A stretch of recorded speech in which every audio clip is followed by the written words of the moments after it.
For over 15 years, Saturdays and A Legal Curve have been synonymous with one another. With insight, analysis, and interviews regarding the Winnipeg Jets, the Manitoba Moose, and all around the NHL, here are Dave Manouk, Ezra Ginsburg, and your host, Drew Mindell. The A Legal Curve Hockey Show, presented by Play Now, the official sports betting partner of the Winnipeg Jets, starts now. Good morning, Winnipeg. Good morning, Manitoba. For all those joining us live this morning on our YouTube channel and all of our social media platforms, we say good morning, universe, and welcome to the Illegal Curve Hockey Show with Dave Manouk, with Ezra Ginsburg. We have a trade to announce. It doesn't involve the Winnipeg Jets, but it involves two teams that play in the Winnipeg Jets division. Just announced 3 minutes ago, the Nashville Predators have acquired Justus Annunen from the Colorado Avalanche and a 6th-round draft pick in exchange for goaltender Scott Wedgwood. So the Avs look to continue to try and find a serviceable goaltender. They give up on Justus Annunen in the process to do so. And there you go. There's some breaking news this early on a Saturday morning.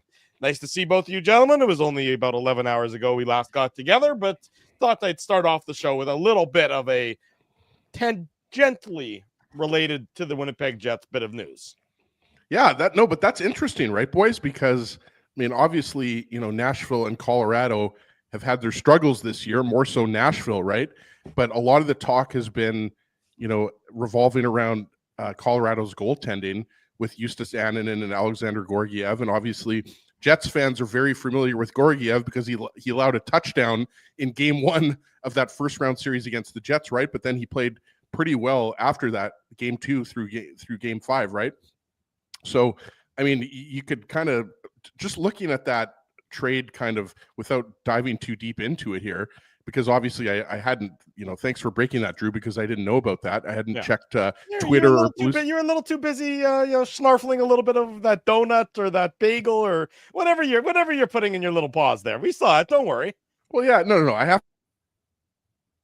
I can't come on a legal curve on an empty stomach, boys. No. But Justus Annunen, his numbers have not been great this year, and Scott Wedgwood's numbers have not been great this year, right? So you could look at it, Dave, and say face value, this is kind of a lateral move, right? Like, you can't really pick a winner of this trade, but obviously, to me, this just screamed shakeup. It's a change of scenery trade where you take two goalies, neither of whom are doing much for their respective teams, and you just say, "Hey, we'll swap them around. We'll see about if they're any better in your venue than they are in our venue." Justus Annunen, he's still young. He's only 24, so I think there's probably a little bit maybe more upside there than Scott Wedgwood. But whatever it might be, we don't need to delve too deep into it. But just a little bit of a goalie shakeup for the Colorado Avalanche and the Nashville Predators early this morning. Speaking of shakeups, it's likely that there's going to be some forward shakeups to the Winnipeg Jets tomorrow afternoon in Dallas when they face the Stars, potentially some defensive shakeups as well. So why don't we delve deep into the forward group first to start this morning on the Illegal Curve Hockey Show.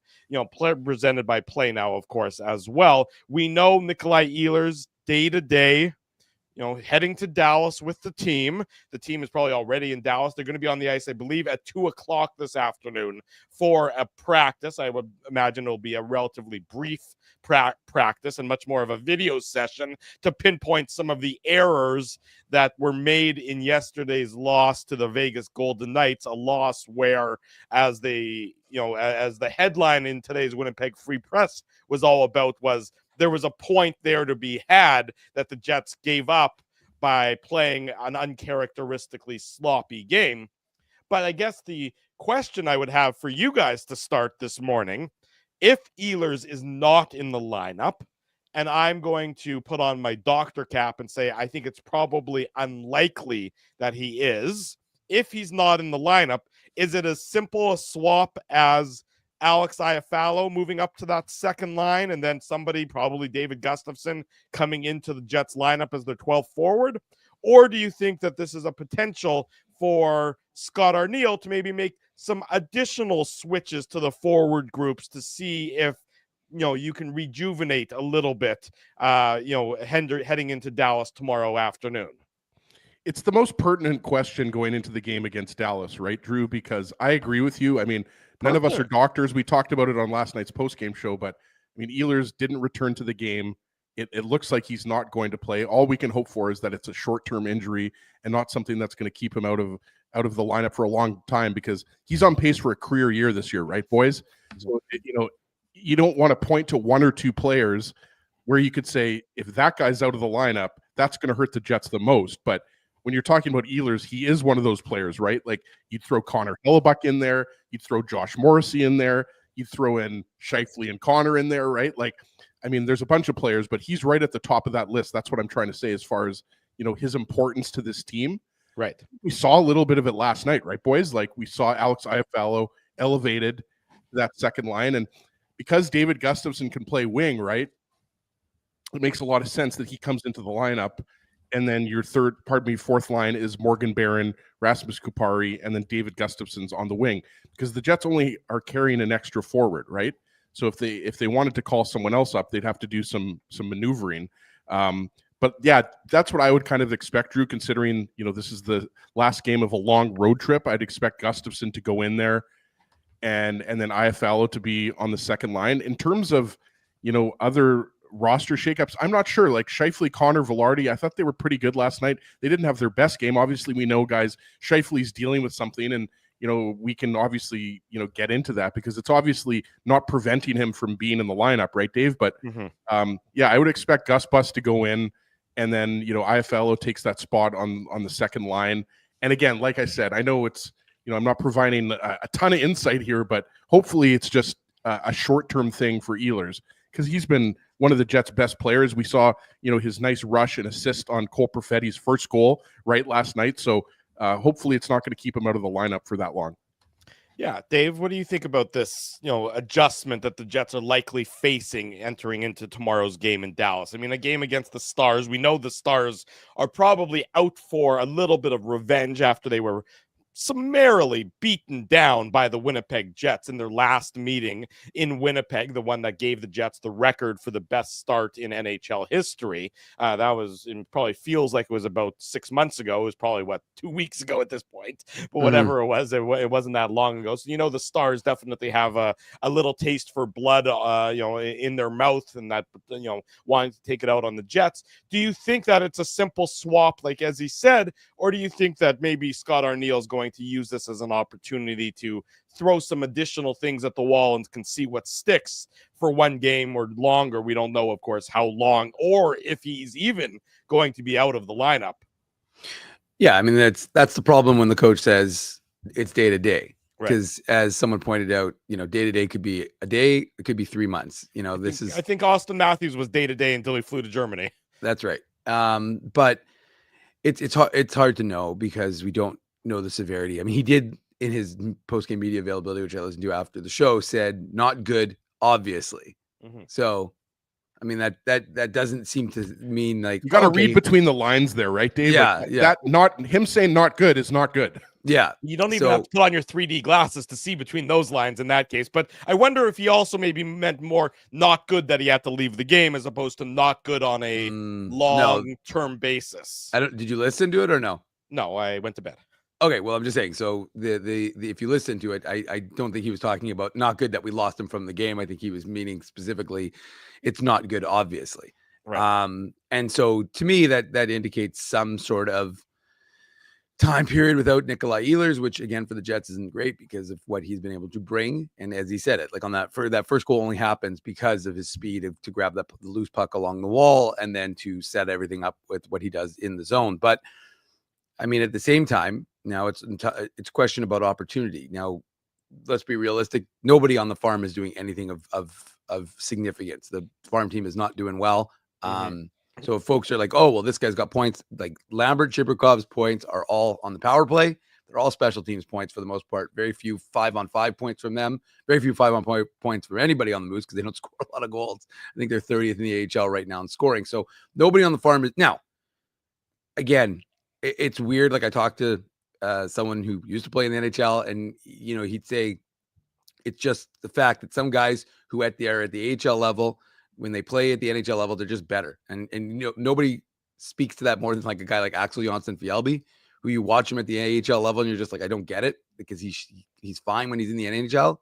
But again, like I said, so I don't know if they're going to call up someone like that, or if they're going to call up like a Lambert or a Chibrikov to give them a shot. And because again, one of the things that Scott O'Neill, sorry, Dave, you'd have to think that I would lean more towards a Brad Lambert, right? Because you're talking about like this is if the injury is significant, that's what I'm trying to say, right? Like all due respect to Axel Jonsson-Fjällby, but Axel Jonsson-Fjällby is a guy that you're plugging in on the fourth line. Well, he's not a guy. He's right. Not like, and the thing is, the question becomes: do you have enough offense in your lineup? If Jonsson-Fjällby is replacing someone on the fourth line, do you have confidence in a guy like Alex Iafallo to kind of weather the storm while Ehlers is out of the lineup? And obviously, Dave, I'm not going to contradict what you said, obviously, because you watch the Moose more than anybody, and you would know if like Brad Lambert if he's knocking at the door to get that call up from the NHL. But the question becomes like, what else are your other options, right, boys? Well, and the only thing I was going to I guess kind of the conclusion of my thought was just that it's what Scott O'Neill talked about in the the idea of, if you're going to plug a guy in, are you plugging in a third or fourth liner into the first and second line? Now you can do that in game, of course, that makes sense. But when you're actually replacing, again, especially if you're talking about replacing a guy on a couple of week basis, whatever it's going to be, then at that point you want to have someone with more skill to put alongside Cole Perfetti and Vlad Nemesnikov. So look, I think it would be a chance for Brad Lambert or Nikita Chibrikov. You can bring either of them up and you can put them in, because at the end of the day, they may thrive. They may, have a little more talent surrounding them. And that might be enough to give them the boost that they need to start to have some, to excel this season. And I'm not saying, look, like I said, that trio, or not trio, because Elias Salamonson, I'm thinking of Jets prospects, were all together on the ice yesterday when they scored the lone goal in a 6-1 loss. But like I said, just nobody's blowing the doors off. So I don't know what the team's going to do. And again, we have to also factor in, again, are they going to put Ehlers on IR or not? Because as I said, then you start to have to make moves. And so it's a tough situation for the Jets, because like I said, I'm just going to say that nobody in the Moose is blowing the doors off and saying, well, this guy's ready. He's scratching the surface. They just don't have space for him. Like I said, I like what they're doing, but it's just not enough right now to say no obvious candidate to come up from the Moose to step into a role right now because they are struggling. I would say like this is the perfect comment by Doug. Iafallo is the stopgap filler. If Ehlers is out longer term, more than 7 days, bring in Lambert. That's the way. That's what I said, right, Dave? Yeah. Like that. Like again, it's easy. Sorry, Drew. It's easy for us to point down to the Moose. The most obvious guy that has the offensive touch is Brad Lambert, right? Sure. And Nikita Chibrikov. But more so Lambert. So I mean, it all, guys. It all. I know, like it's not a cop out answer here or a cop out statement, but it really all depends how long is Ehlers going to be out of the lineup, because Scheifele, Connor, Velarde, they're playing well despite Scheifele's injury. That line is putting up goals on a nightly basis, and without Ehlers there, we know he's the driver of that Nemesnikov line. All due respect to Nemesnikov and Perfetti, he's the one. We saw it on Perfetti's goal last night, right? Like with his speed and skill, he's the guy that really drives that line. So, I'm kind of leaning towards, if Ehlers is out long term, Lambert is going to get the call up. But again, this is all speculation at this point.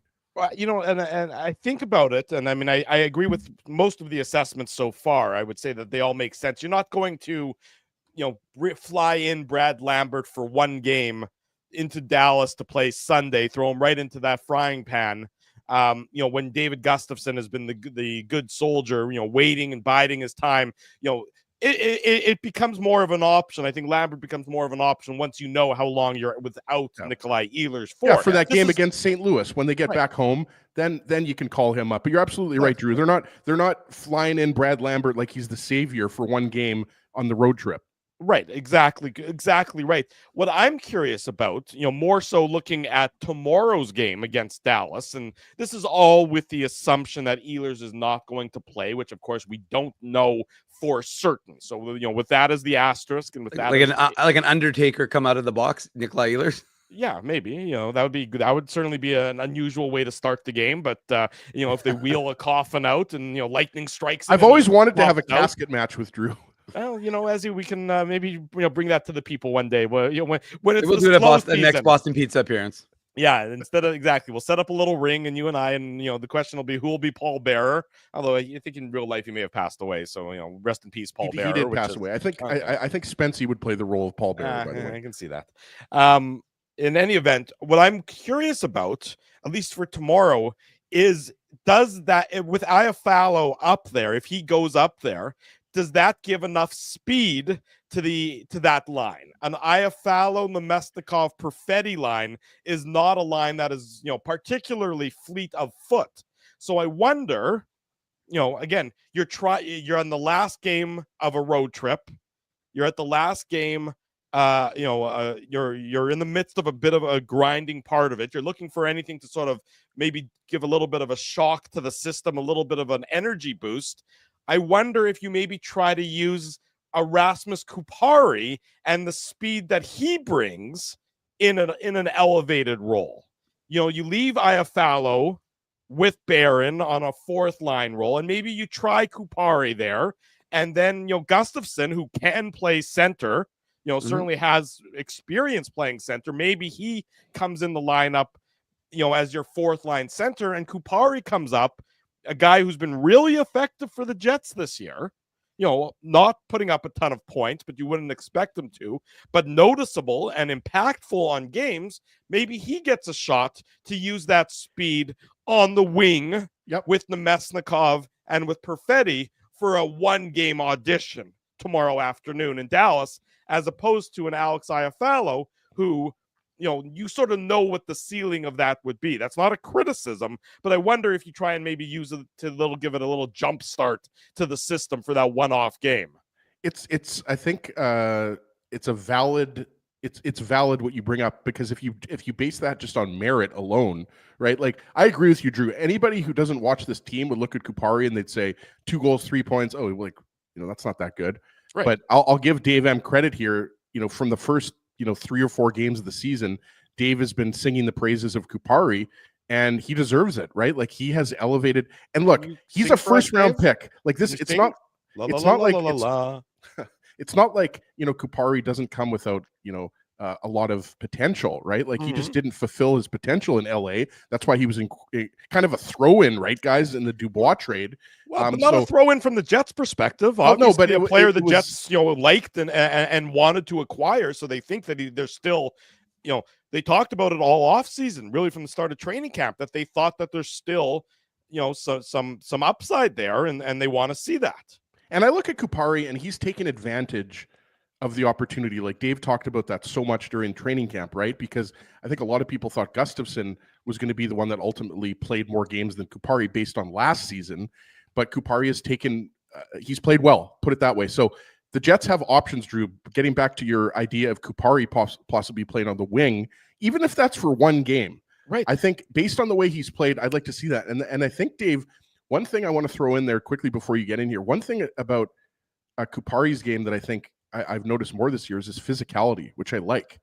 And in games like when you're playing teams like the LA Kings, the Vegas Golden Knights, Dallas Stars, like these are conference rivals.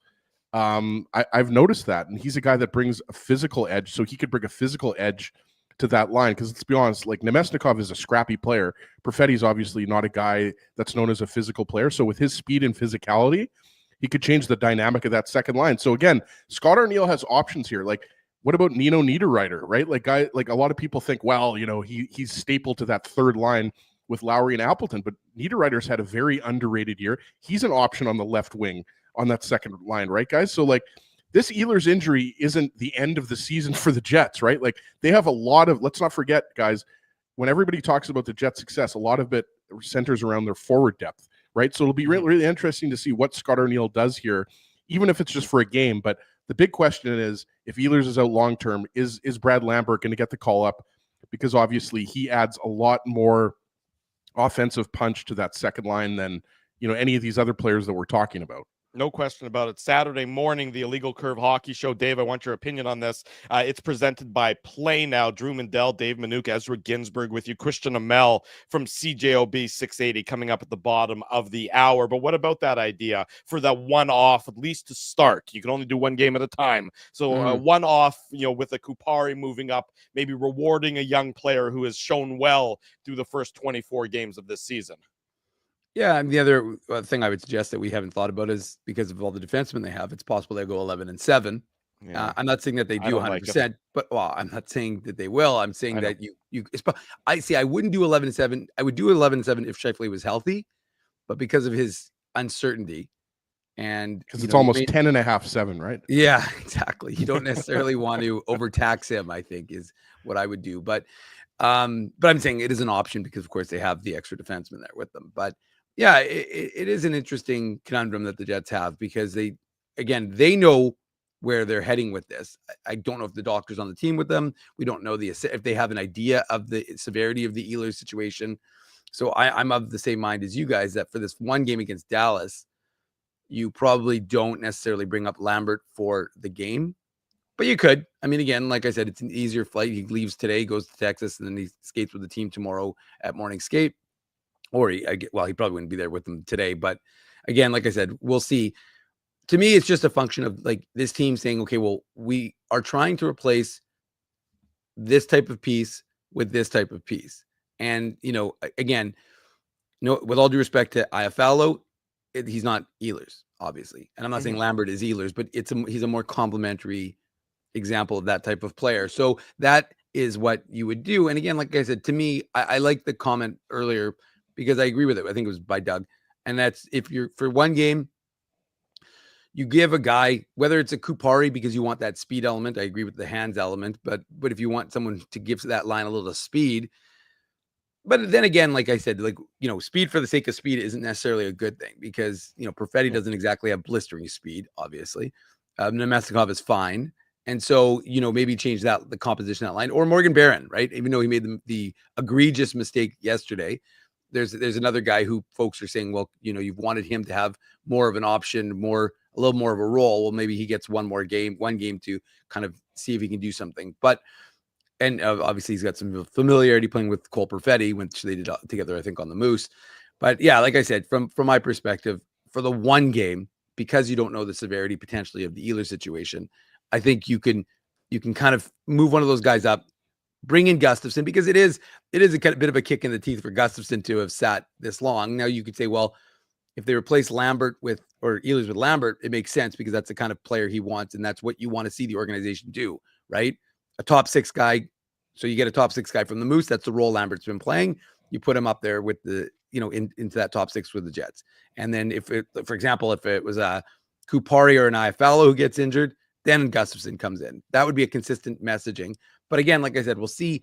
I'm more inclined to watch the Tuesday game than I am about the Sunday game and get overly concerned one way or the other. Oh, I think the Tuesday game, to your point there, I think the Tuesday game will give should likely give a glimpse into what the more long-term approach would be. When you're dealing with Sunday, you're dealing with the end of a road trip, the sixth game on this long road trip. You're dealing with sort of a one-off where you're not in, you don't know how much.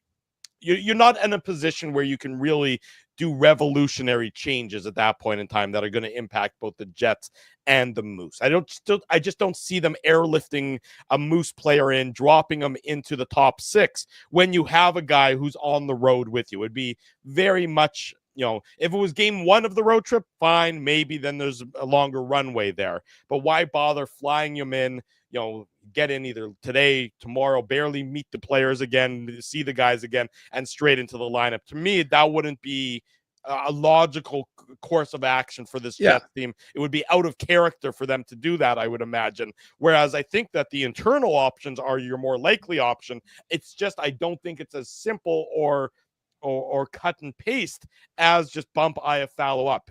In game for sure, because he's the veteran guy who can play up and down, smart player, knows how, and in a pinch, he knows how to work with anybody. But if you're really trying to try something a bit different, I wouldn't mind it. I mean, I don't expect it necessarily, But Yeah. I wouldn't mind seeing if it were to happen where Are we a guy still like talking Kupari moves Kupari? up. Are Yeah, we still talking Kupari? Yeah. I mean, all due respect to these players, I think, to a certain degree, they're pretty interchangeable, right? Like they're different players, but we had the comment up from Rob about that's a good about one. Appleton. Like, yeah, Appleton's had a good year, right? Like, and that's the thing, right, Drew? We're talking about one game here against Dallas. Right. Like, if Ehlers is out long term, and then that line starts to struggle scoring offensively, like we've talked about this so many times, your second line has to be a line that's contributing on a regular basis. So if that second line without Ehlers is struggling with whether it's Kupari on that line, whether it's Iafallo, then I think you absolutely are going to see Brad Lambert in the lineup. Yeah. But this all depends on how long Ehlers is going to be out of the lineup. But he's that important to this team. We talk about it all the time at even strength. And I keep going back to that goal. But I mean, that was quintessential Ehlers, right? Coming into the zone with speed, getting an original shot, getting the puck back, then getting it to Morrissey, who puts the shot on net for Perfetti to tip it. Like, Ehlers is one of your top offensive players. He's a unicorn type of player, not only on the Jets, but on a lot of teams in this league because of what he can do at top speed without being reckless. I mean, there's a lot of fast players, some of whom just are Wile E. Coyote and go right through the end boards and don't actually accomplish anything with that speed. But Ehlers, with his speed, can do so much more. And as a result, that's why most teams have to sort of game plan or be aware, at least when he's on the ice. I mean, Alex Pietrangelo doesn't get embarrassed on video very often. Ehlers did that to him yesterday. Maybe not embarrassed, but put on his heels and made to look pedestrian. And that's what Ehlers can do with his speed. So that being out of the Jets lineup, and we don't know necessarily if it's going to be out, at all or one game or longer than that. But, that's it's a unicorn skill set that he brings to the Jets that not a lot of other players can potentially replicate. Let's take a break there. Christian Aumell, CJOB 680 is set to join us. More Jets talk to come. It's a Saturday morning. It's the Illegal Curve Hockey Show. Dave Minuk is wearing red. Drew Mandel is wearing red. Ezra Ginsburg's wearing gray. I'm not sure what the rest of you are wearing, but I hope it's clothes. Much more to come. It's the Illegal Curve Hockey Show live on our YouTube channel. We want to thank you for not betting with Play Now and choosing our illegal gambling sites instead. Because we couldn't afford things like this without your money. So much of your money. Now you might have questions like, do our profits benefit your community? No. Or bet with Play Now, Manitoba's local legal and secure gambling site. Dining, entertainment, parking, and convenience, all in one spot. City Place is located in the heart of downtown Winnipeg, attached to the Canada Life Centre. Whether you're working, living, or out for a night in the downtown, make City Place your go-to destination before or after the fun finds you. Lunchtime, game time, anytime, visit City Place at 333 St. Mary Avenue, next to Canada Life Centre. Holt Dental, the new official dentist of Illegal Curve, has a philosophy rooted in two unyielding principles: genuinely caring about patients and providing outstanding service. Being a patient of Holt Dental means more than just checkups and treatments. It's taking the time to listen and talk to each patient so they can achieve the best long-term health, functionality, and aesthetics for their teeth, mouth, and gums. Conveniently located at Grant Park Festival on Taylor Avenue, Holt Dental is dentistry of the highest quality in a comfortable and relaxed environment. For more information, visit holtdental.ca. Oh, and there's plenty of free parking at the front door, too. Celebrating its 40th year as Winnipeg's home for stand-up comedy, Rumors Restaurant and Comedy Club has recently been named Canada's top comedy club and a top 5 comedy club in North America. From birthday parties to date nights to fundraisers and everything in between, Rumors is your destination for the best and most affordable live entertainment Winnipeg has to offer. For more information on upcoming shows, Rumor's incredible promotions, and to purchase tickets, visit rumorscomedyclub.com. So you're a pizza person, you married a wing person, but somehow your kids are salad people. You can't pick your fam, but you can pick your BP meal deal. Starting from $18.99 for takeout or delivery at bostonpizza.com.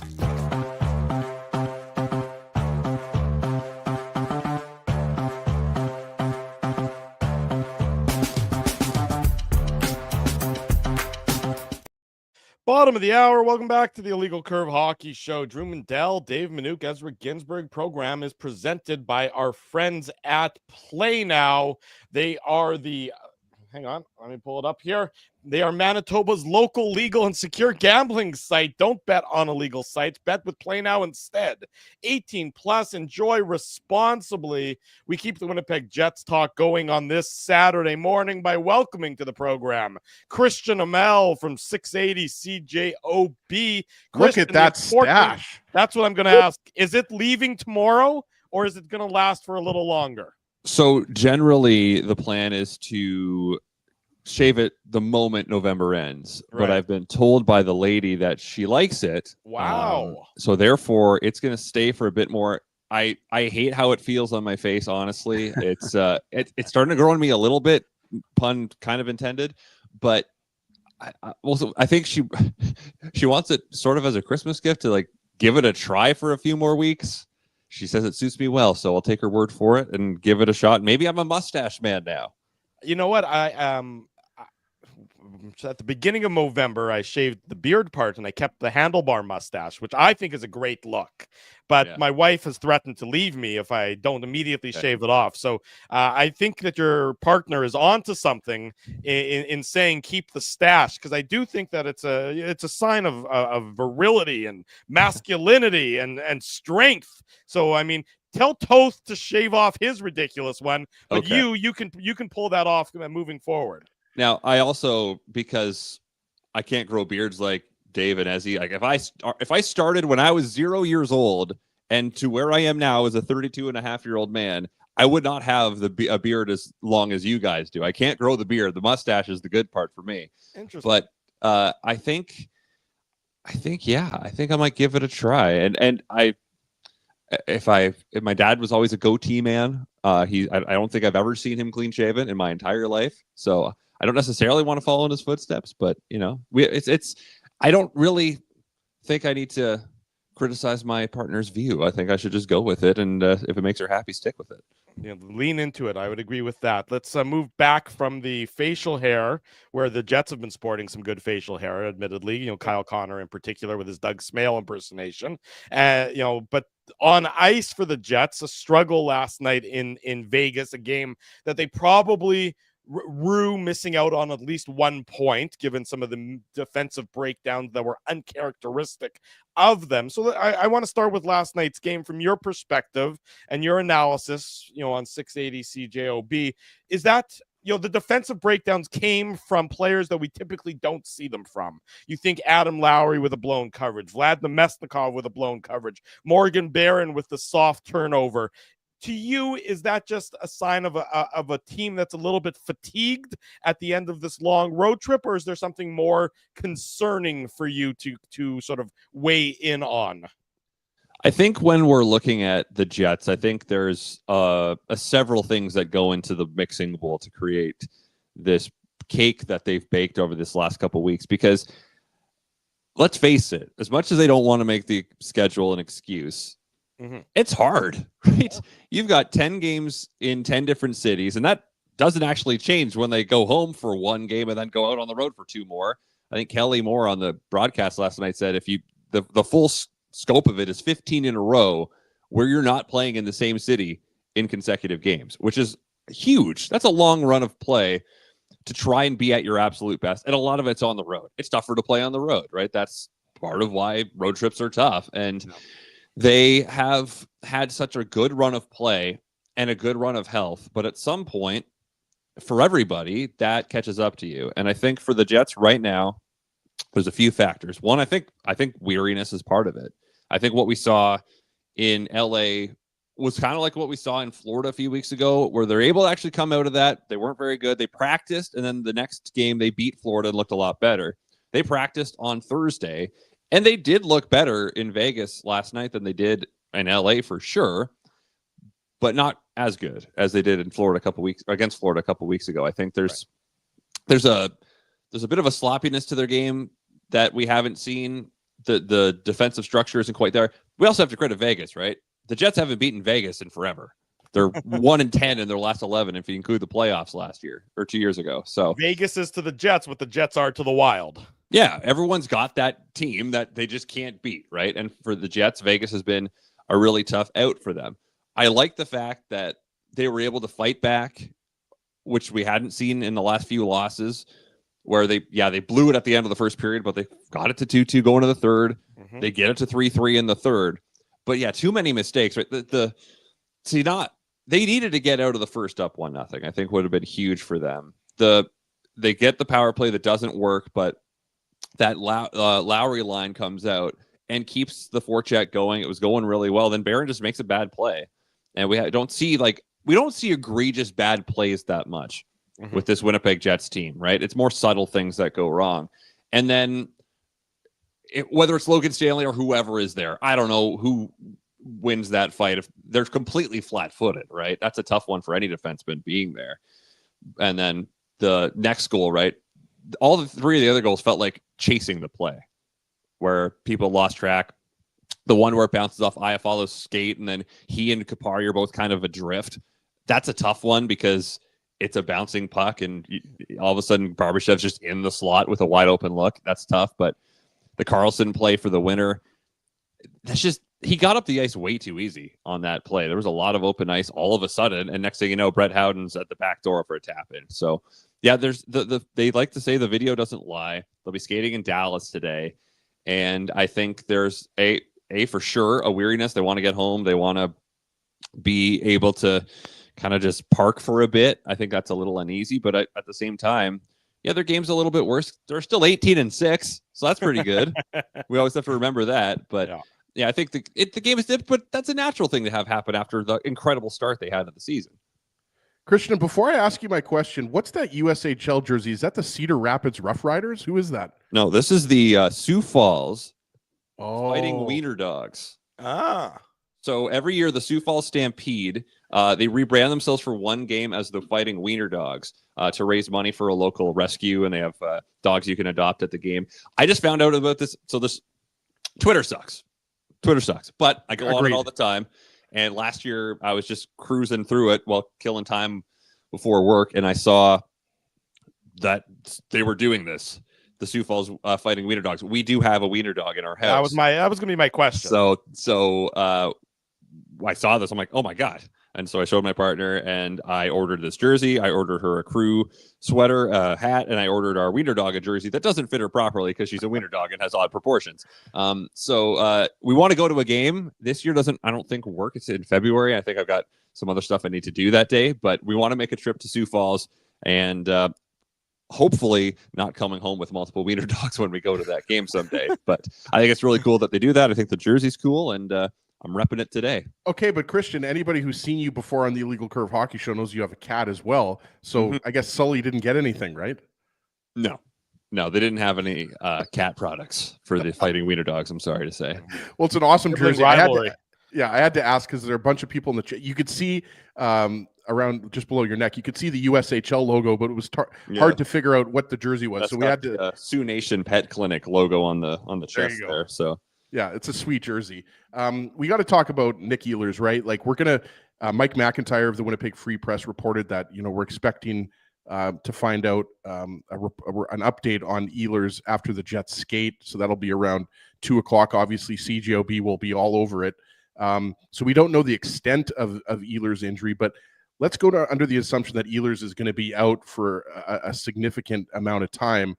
Do the Jets have enough in-house, in your opinion, to make up for the loss of Ehlers? Because you know where this is going to go. I mean, a lot of talk at the beginning of the season was, can Brad Lambert crack the top six? Obviously, he's played the entire season with the Moose, but in your opinion, just I'll ask it point blank, is this Brad Lambert time if Ehlers is going to be out significant? a significant amount of time. So I think there's two ways to go with this. There's the way I want to see Brad Lambert. I think that's fun. I also recognize that it's probably not going to happen right away because that seems to go against what the Jets tend to do. I think the fact that it's December by the time they play their next game, it's still early enough in the season that you don't need to do that, I think. But it's going to be more so about how long he's going to be out because I think they have faith that Perfetti, Nemestikov, Iafallo can work. I think that's a fine trio. I think that the results have been positive in the past when they've played together. I also think that it's not a super inspiring second line of a team that wants to win the title. That's not going to be the line going into the playoffs. I think we recognize that. Ehlers will be back. Lord knows Chevy's going to do something probably before the trade deadline, right? They always do. And you look at the trickle down the lineup. David Gustafsson would come in. He's been a solid fourth liner for the team, right? And he, Barron, and Kupari could work together. But you lose that dynamism of Ehlers, and that second line with Perfetti, Iafallo, and Nemestikov, it feels kind of plodding, right? Compared to what Ehlers would bring in. Lambert has that same kind of dynamism, but as we saw in the preseason in a small amount that he's probably not quite ready to make that jump yet. Dave, you watch the Moose a lot more than the rest of us do. They got cooked last night, but have you seen enough from him to suggest that he would be ready to make that leap right now, or does he just need to get into game reps? It's December, let him play 15 games and see what he can do. Yeah, well, sorry, I'm not used to getting questions from the guests, but I'll take it if you want. No, I mean, that's what we were talking about just before you came on, was just this idea of can you give these guys that opportunity and can you plug them in? And for us, the uncertainty really is with Ehlers because you don't know the extent of it. So you're not going to, I don't think, as we discussed, that you're recalling Brad Lambert for tomorrow's game. But if it's more significant with Ehlers, which we believe it is, but we don't know if it is, then my inclination would be to give someone again, the Moose have not been scoring. The Moose have not collectively as a group been a very good hockey team. They've had some flashes, but overall it has been there's been a paucity of goal scoring on this team. To me, you could promote a guy like Lambert, and if he's playing with someone like Perfetti and Nemestikov, could have a little more success than he's having right now at the AHL level. Sorry to hijack the show there. That's okay. Hijack away. Well, you're fine. Keep going. No, Christian, you're a host. That's natural for you. Yeah, no, go. Oh, it's true. I'm the one that's not used to being asked questions, right? I mean, I host a show 3 to 5 nights a week, depending on how much the Jets play. And now, Christian, you could tell Drew to reset the show. I'm going to let Christian reset the show. Why do I need to be here? I'm just going to, peace I'm out not a getting little bit. paid for this. Yeah, Drew, come on, reset the show. Okay, Let's go. fine. Christian Aumell, 680 CJOB is our guest Saturday morning. It's the Illegal Curve Hockey Show. Drew Mandel, Dave Manuka, Ezra Ginsburg with you, presented by our friends at Play Now. The Jets in Dallas tomorrow afternoon to meet the Dallas Stars. The game, of course, you can hear live on 680 CJOB. Okay, Christian, so we need to talk about Mark Scheifele. Because Dave's I can't believe me a question now. Then I was going to ask Izzy a question. Not interested. Not interested. Around and around. But what I am interested, because it's been 46 minutes of our show already, we haven't really touched on the Mark Scheifele situation in any significant degree. But I don't understand what's going on. The 19th against the Florida Panthers, he takes 14 faceoffs. Has a great night against Florida. Jets win, and then the next day, which was a practice, he takes a maintenance day, and since then. He is no longer Mark Scheifele, the center, as he pointed out yesterday. He's Mark Scheifele, the guy who defensively is center, but doesn't take faceoffs. Gabriel Velarde now is the faceoff man of that line.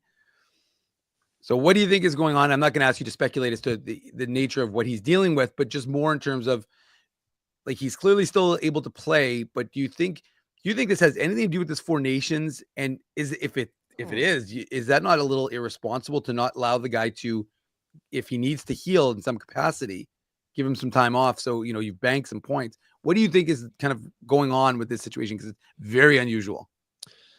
So I've had a few thoughts enter my head since this started happening. I did at one point wonder, do you actually think this is because of the Four Nations face-off? And I thought, I don't know. There's enough body of work already done here that missing 4 to last 6 games isn't going to suddenly tank his chances. I think he's done enough to make Team Canada for that.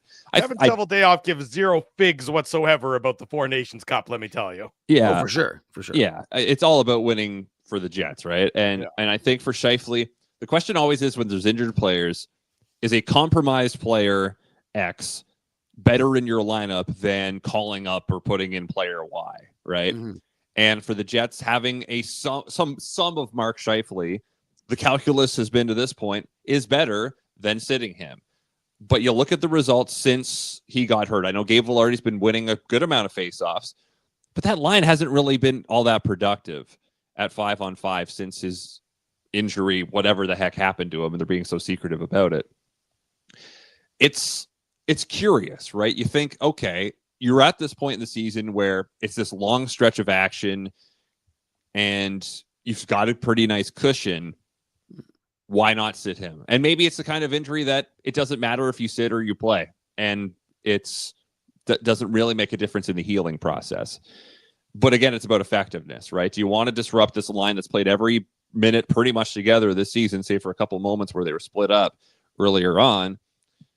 I haven't loved what I've seen out of that grouping. I think Scheifele looked a bit better last night, I think, against Vegas than he had in previous games. His shot looked a little bit more alive than not necessarily on target, but his shot looked a little bit more alive than it had against LA in a couple games before that. Yeah, I feel like we haven't really seen him with the puck a lot in the last number of games, right? And he's kind of just out there to some degree. But I think the power play last night looked a bit better with him out there. I think maybe you wonder if it's like a hand thing or a wrist thing. He got in a fight against Ekblad, and then he plays against Florida, then the maintenance day. That's the speculation part of this. Who knows, right? But they know more than we do. That's the big thing. So we can think of, he should sit, he should play, Four Nations, whatever. They know we don't, which is, I like transparency, and I think Scott O'Neill's done a good job of telling us stuff. I think he's been pretty good with that this year, but there's a reason they're not telling us this. And that's usually some kind of competitive thing, right? If he's trying to play through something, they don't want the opponents to know what that is so they can target it. Well, to me, what Christian, about this injury, because he's clearly got something, is it something that heals up if he takes 3 days, 5 days, 7 days off, or is it something that lingers for the entirety of the season? And I think that's the big calculus, and that's the big unknown.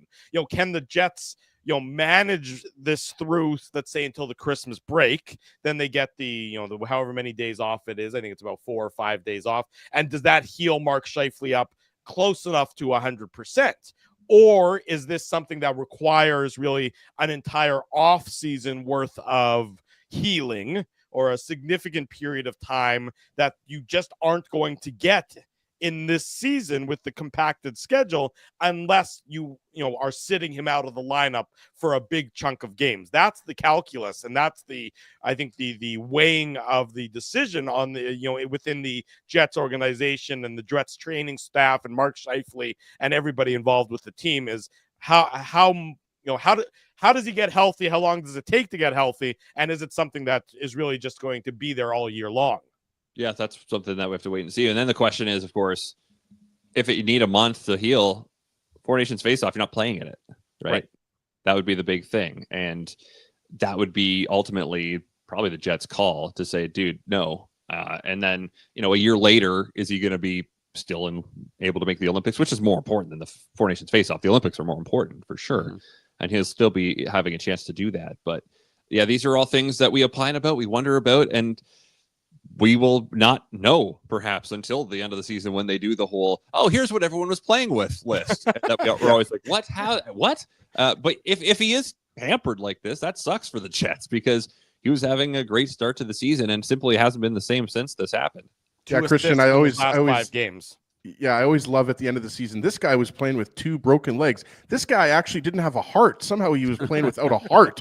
But, further to your point about Scheifele, and I agree with Dave, like, it is bizarre because it's obvious. Like, it's not like, I joked that Mark Scheifele's letting Vilardi take the faceoffs because he's auditioning as a winger for Team Canada, right? Obviously, that's not what's happening. But what makes this so perplexing is, and Drew asked you the question about, like, if this was like, if this was something where 3, 4, 5 days, 6 days, whatever, if it could heal, then like, why wouldn't they do that? The Jets have had a huge cushion, like going on before this road trip. The Jets were, what were they, 15-3, 16-3, whatever they were. So it's like, it's not like you don't have the luxury of keeping Scheifele out of the lineup for 3, 4, 5, 6 games, whatever. Obviously, it's something that he thinks he's good enough that he can keep playing, and the medical staff thinks that he's good enough and can keep playing. And again, I don't want to belabor the point, because like you said, Christian, we need more information in terms, and we might not get it. We're hoping to get information on Ehlers this afternoon, but we're not going to, I don't think we're going to get a lot of information on Scheifele, because they don't want other teams to know, oh, he's got a wrist injury, and then you're going to have guys hacking at his wrist, in future games in Dallas or against St. Louis, right? So that's what kind of makes this even more difficult, I guess, to kind of figure out what it is, because it seems like he's trying to just play through it.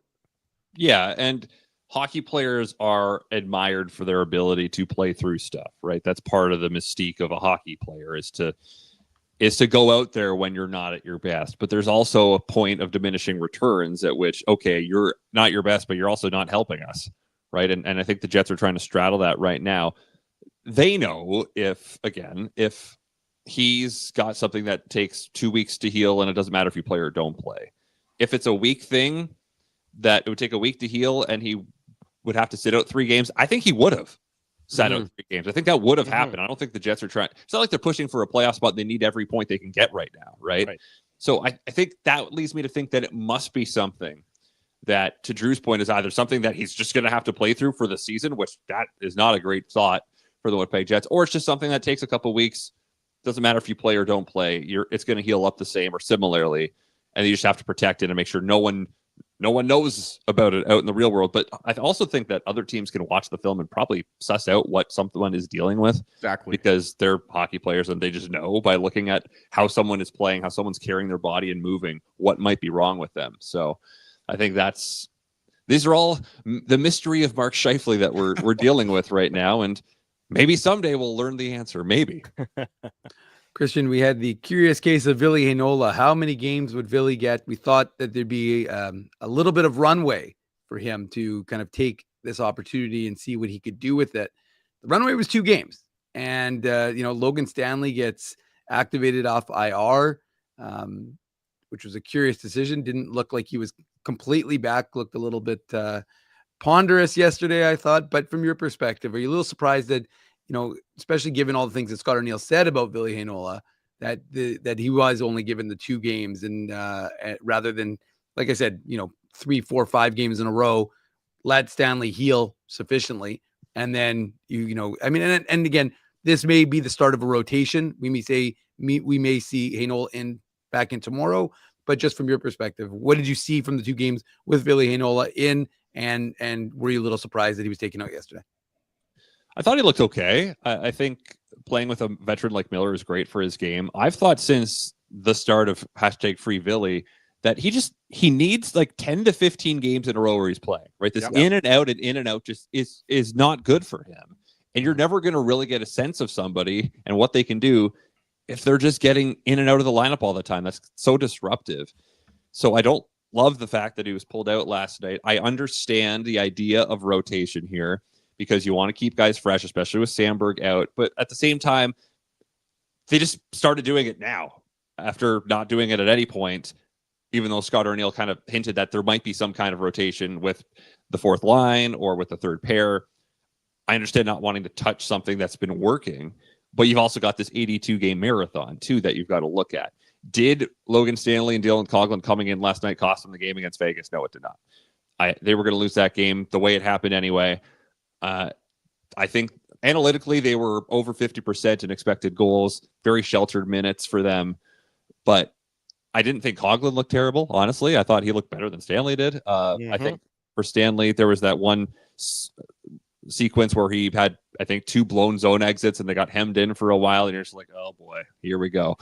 So it'll be interesting, right? Because if Heinola and Miller come back in tomorrow, which if I were to bet, I'd say that's what's going to happen, especially considering what we saw from Stanley and Coghlan didn't blow the doors off last night. I think that's more likely what we're going to see. Again, If it's a platoon, that's still not great for Ville Heinola, right? No. I think, he's got to play. I'd like to see 10 straight games of him and Miller together to see what chemistry can be bonded and just to see how he looks in an NHL lineup. Because, again, it's December.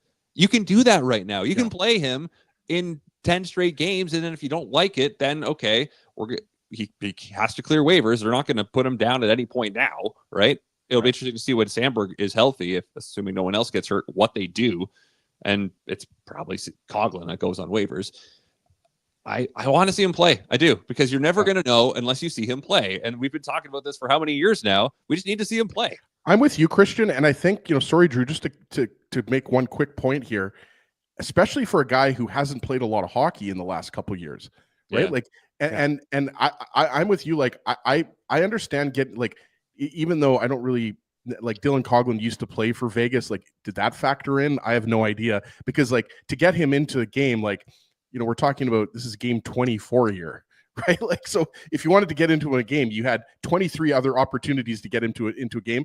To me, what was curious is that you get two guys that haven't played in a while into the lineup at the same time. So I'm with you. I obviously don't know this, but I wouldn't be surprised if Ville Heinola and Colin Miller both get back into the lineup against Dallas, or at the very least, one of those guys gets back into the lineup, probably Heinola. And I'm with you. Give Heinola. It's time to take the training wheels off Heinola and not have him in for 1 or 2 games, off 1 or 2 games, in for 3 games, out for 3 games. It's enough of that. Yeah, and if he goes 10 to 15 and he can't cut it, then he can't cut it, right? And then we know. But we've been talking about this for 3 or 4 years now. We just simply don't have data for a long stretch to know if he can do it or not. Whereas we have the data on Logan Stanley, and they keep trying to make him a thing, even though the data clearly shows that he's not a thing at the NHL level or at the level the Jets want to be at. So, I mean, it is always very interesting, the dynamics at play and the continual leash that one player gets when it's evident to most people that there's not a lot left there.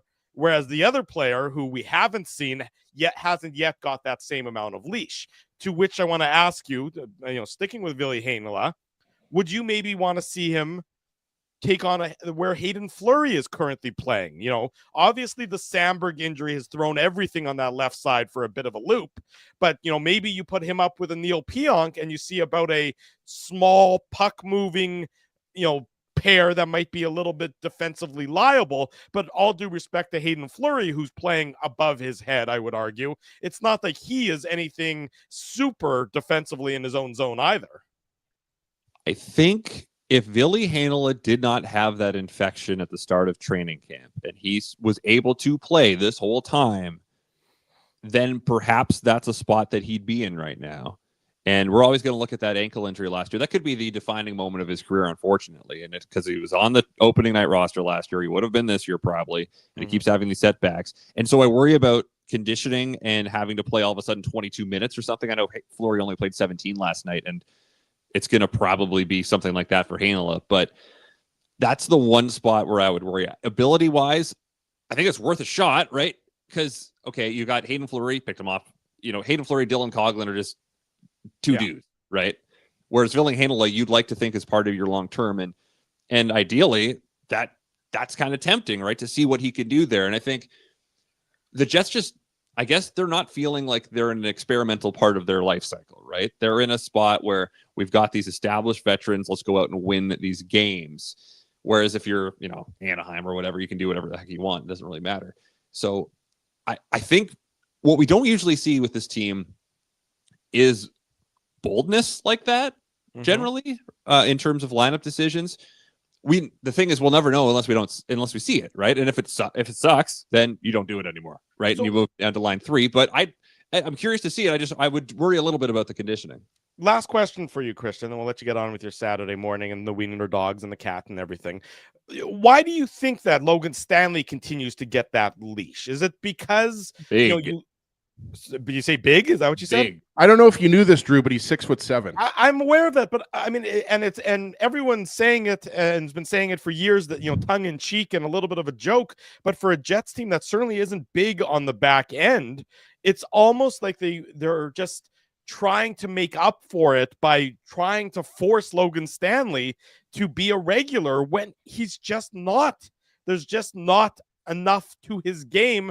And I know that I don't mean to be, particularly harsh or particularly critical of him, but you just see that when the going gets tough, when he has to play against elevated competition, he just doesn't have the skill set necessary to be an NHL regular against those really good players. The last number of years I've thought of Logan Stanley as a decent option as a seventh guy. Yeah.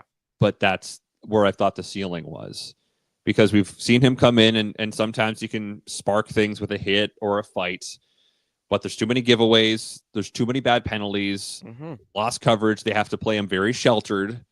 And he's one of the big things he's known for. I think he's miscast a bit as this big guy, because the number one thing he's kind of got is this shot that gets through, doesn't go in almost ever, right? But he's got a hard shot. But you look at any of the advanced metrics too, and even penalty killing, right? We think of him, he can kill penalty minutes. The penalty kill with him on the ice, I saw a heat map last night from Hockey Viz. It's not very good, right? So you look at all the evidence that we've seen eye test wise, analytic wise, and we just look at him and say, like if he was 6'4" or 6'3", would he still be in this organization, right? So I think he would also be shorter than you, because I think you're 6'5", right? I'm 6'5". Yeah, he's one of the guys that I have to look up a tiny bit. Him and Tyler Myers are always the guys like, oh, you're pretty tall. Wow. But can you skate backwards? Yeah, I can. Not super great. I was in the lowest. I took the year off hockey this year, but I was in the lowest division at the Highlander for the last number of years, playing defense for the Johnny Come Latelys. But I look at Stanley, and I wonder, like, I think this is it, right? I think this is all he's going to be, and I don't think that's good enough for this team to put him in over someone like a Handel, because we know what Stanley is. We still don't really know what Handel is, I don't think. Agreed. Christian Aumell, 680 CJOB. Great appearance this morning on the Illegal Curve Hockey Show. Thank you so much for joining us. We look forward to your continued analysis on the Superstation, the Jets, and the Dallas Stars tomorrow afternoon. It'll be another Central Division matchup as the Jets look to wrap up this road trip in their winning ways. Get on with your day, Christian. Thanks so much for doing this. Thanks for having me, guys. Go, Christian. Pleasure. There you go. It's Christian Aumell joining us. Love There's that the Wiener jersey. Dogs. The beauty. It's a great jersey right there. Christian Aumell joining us this morning. Great beauty jersey. Great beauty Christian is as well. When we come back on the Illegal Curve Hockey Show, more on the Winnipeg Jets. We'll talk about the defense moving forward. After, we saw the lineup changes yesterday, we will opine on that as well. Drew Mandel, Dave Minuk, Ezra Ginsburg. It's a Saturday morning, the Illegal Curve Hockey Show, presented by Play Now. Rolls right on. We want to thank you for not betting with Play Now and choosing our illegal gambling site instead. Because we couldn't afford things like this without your money. So much of your money. Now you might have questions like, Do our profits benefit your community? No. Or bet with Play Now, Manitoba's local legal and secure gambling site. Dining, entertainment, parking, and convenience, all in one spot. City Place is located in the heart of downtown Winnipeg, attached to the Canada Life Centre. Whether you're working, living, or out for a night in the downtown, make City Place your go-to destination before or after the fun finds you. Lunchtime, game time, anytime. Visit City Place at 333 St. Mary Avenue, next to Canada Life Centre. Holt Dental, the new official dentist of Illegal Curve, has a philosophy rooted in two unyielding principles: genuinely caring about patients and providing outstanding service. Being a patient of Holt Dental means more than just checkups and treatments. It's taking the time to listen and talk to each patient so they can achieve the best long-term health, functionality, and aesthetics for their teeth, mouth, and gums. Conveniently located at Grant Park Festival on Taylor Avenue, Holt Dental is dentistry of the highest quality in a comfortable and relaxed environment. For more information, visit holtdental.ca. Oh, and there's plenty of free parking at the front door, too. Celebrating its 40th year as Winnipeg's home for stand-up comedy, Rumors Restaurant and Comedy Club has recently been named Canada's top comedy club and a top 5 comedy club in North America. From birthday parties to date nights to fundraisers and everything in between, Rumors is your destination for the best and most affordable live entertainment Winnipeg has to offer. For more information on upcoming shows, Rumors' incredible promotions, and to purchase tickets, visit rumorscomedyclub.com. So you're a pizza person, you married a wing person, but somehow your kids are salad people. You can't pick your fam, but you can pick your BP meal deal, starting from $18.99 for takeout or delivery at bostonpizza.com.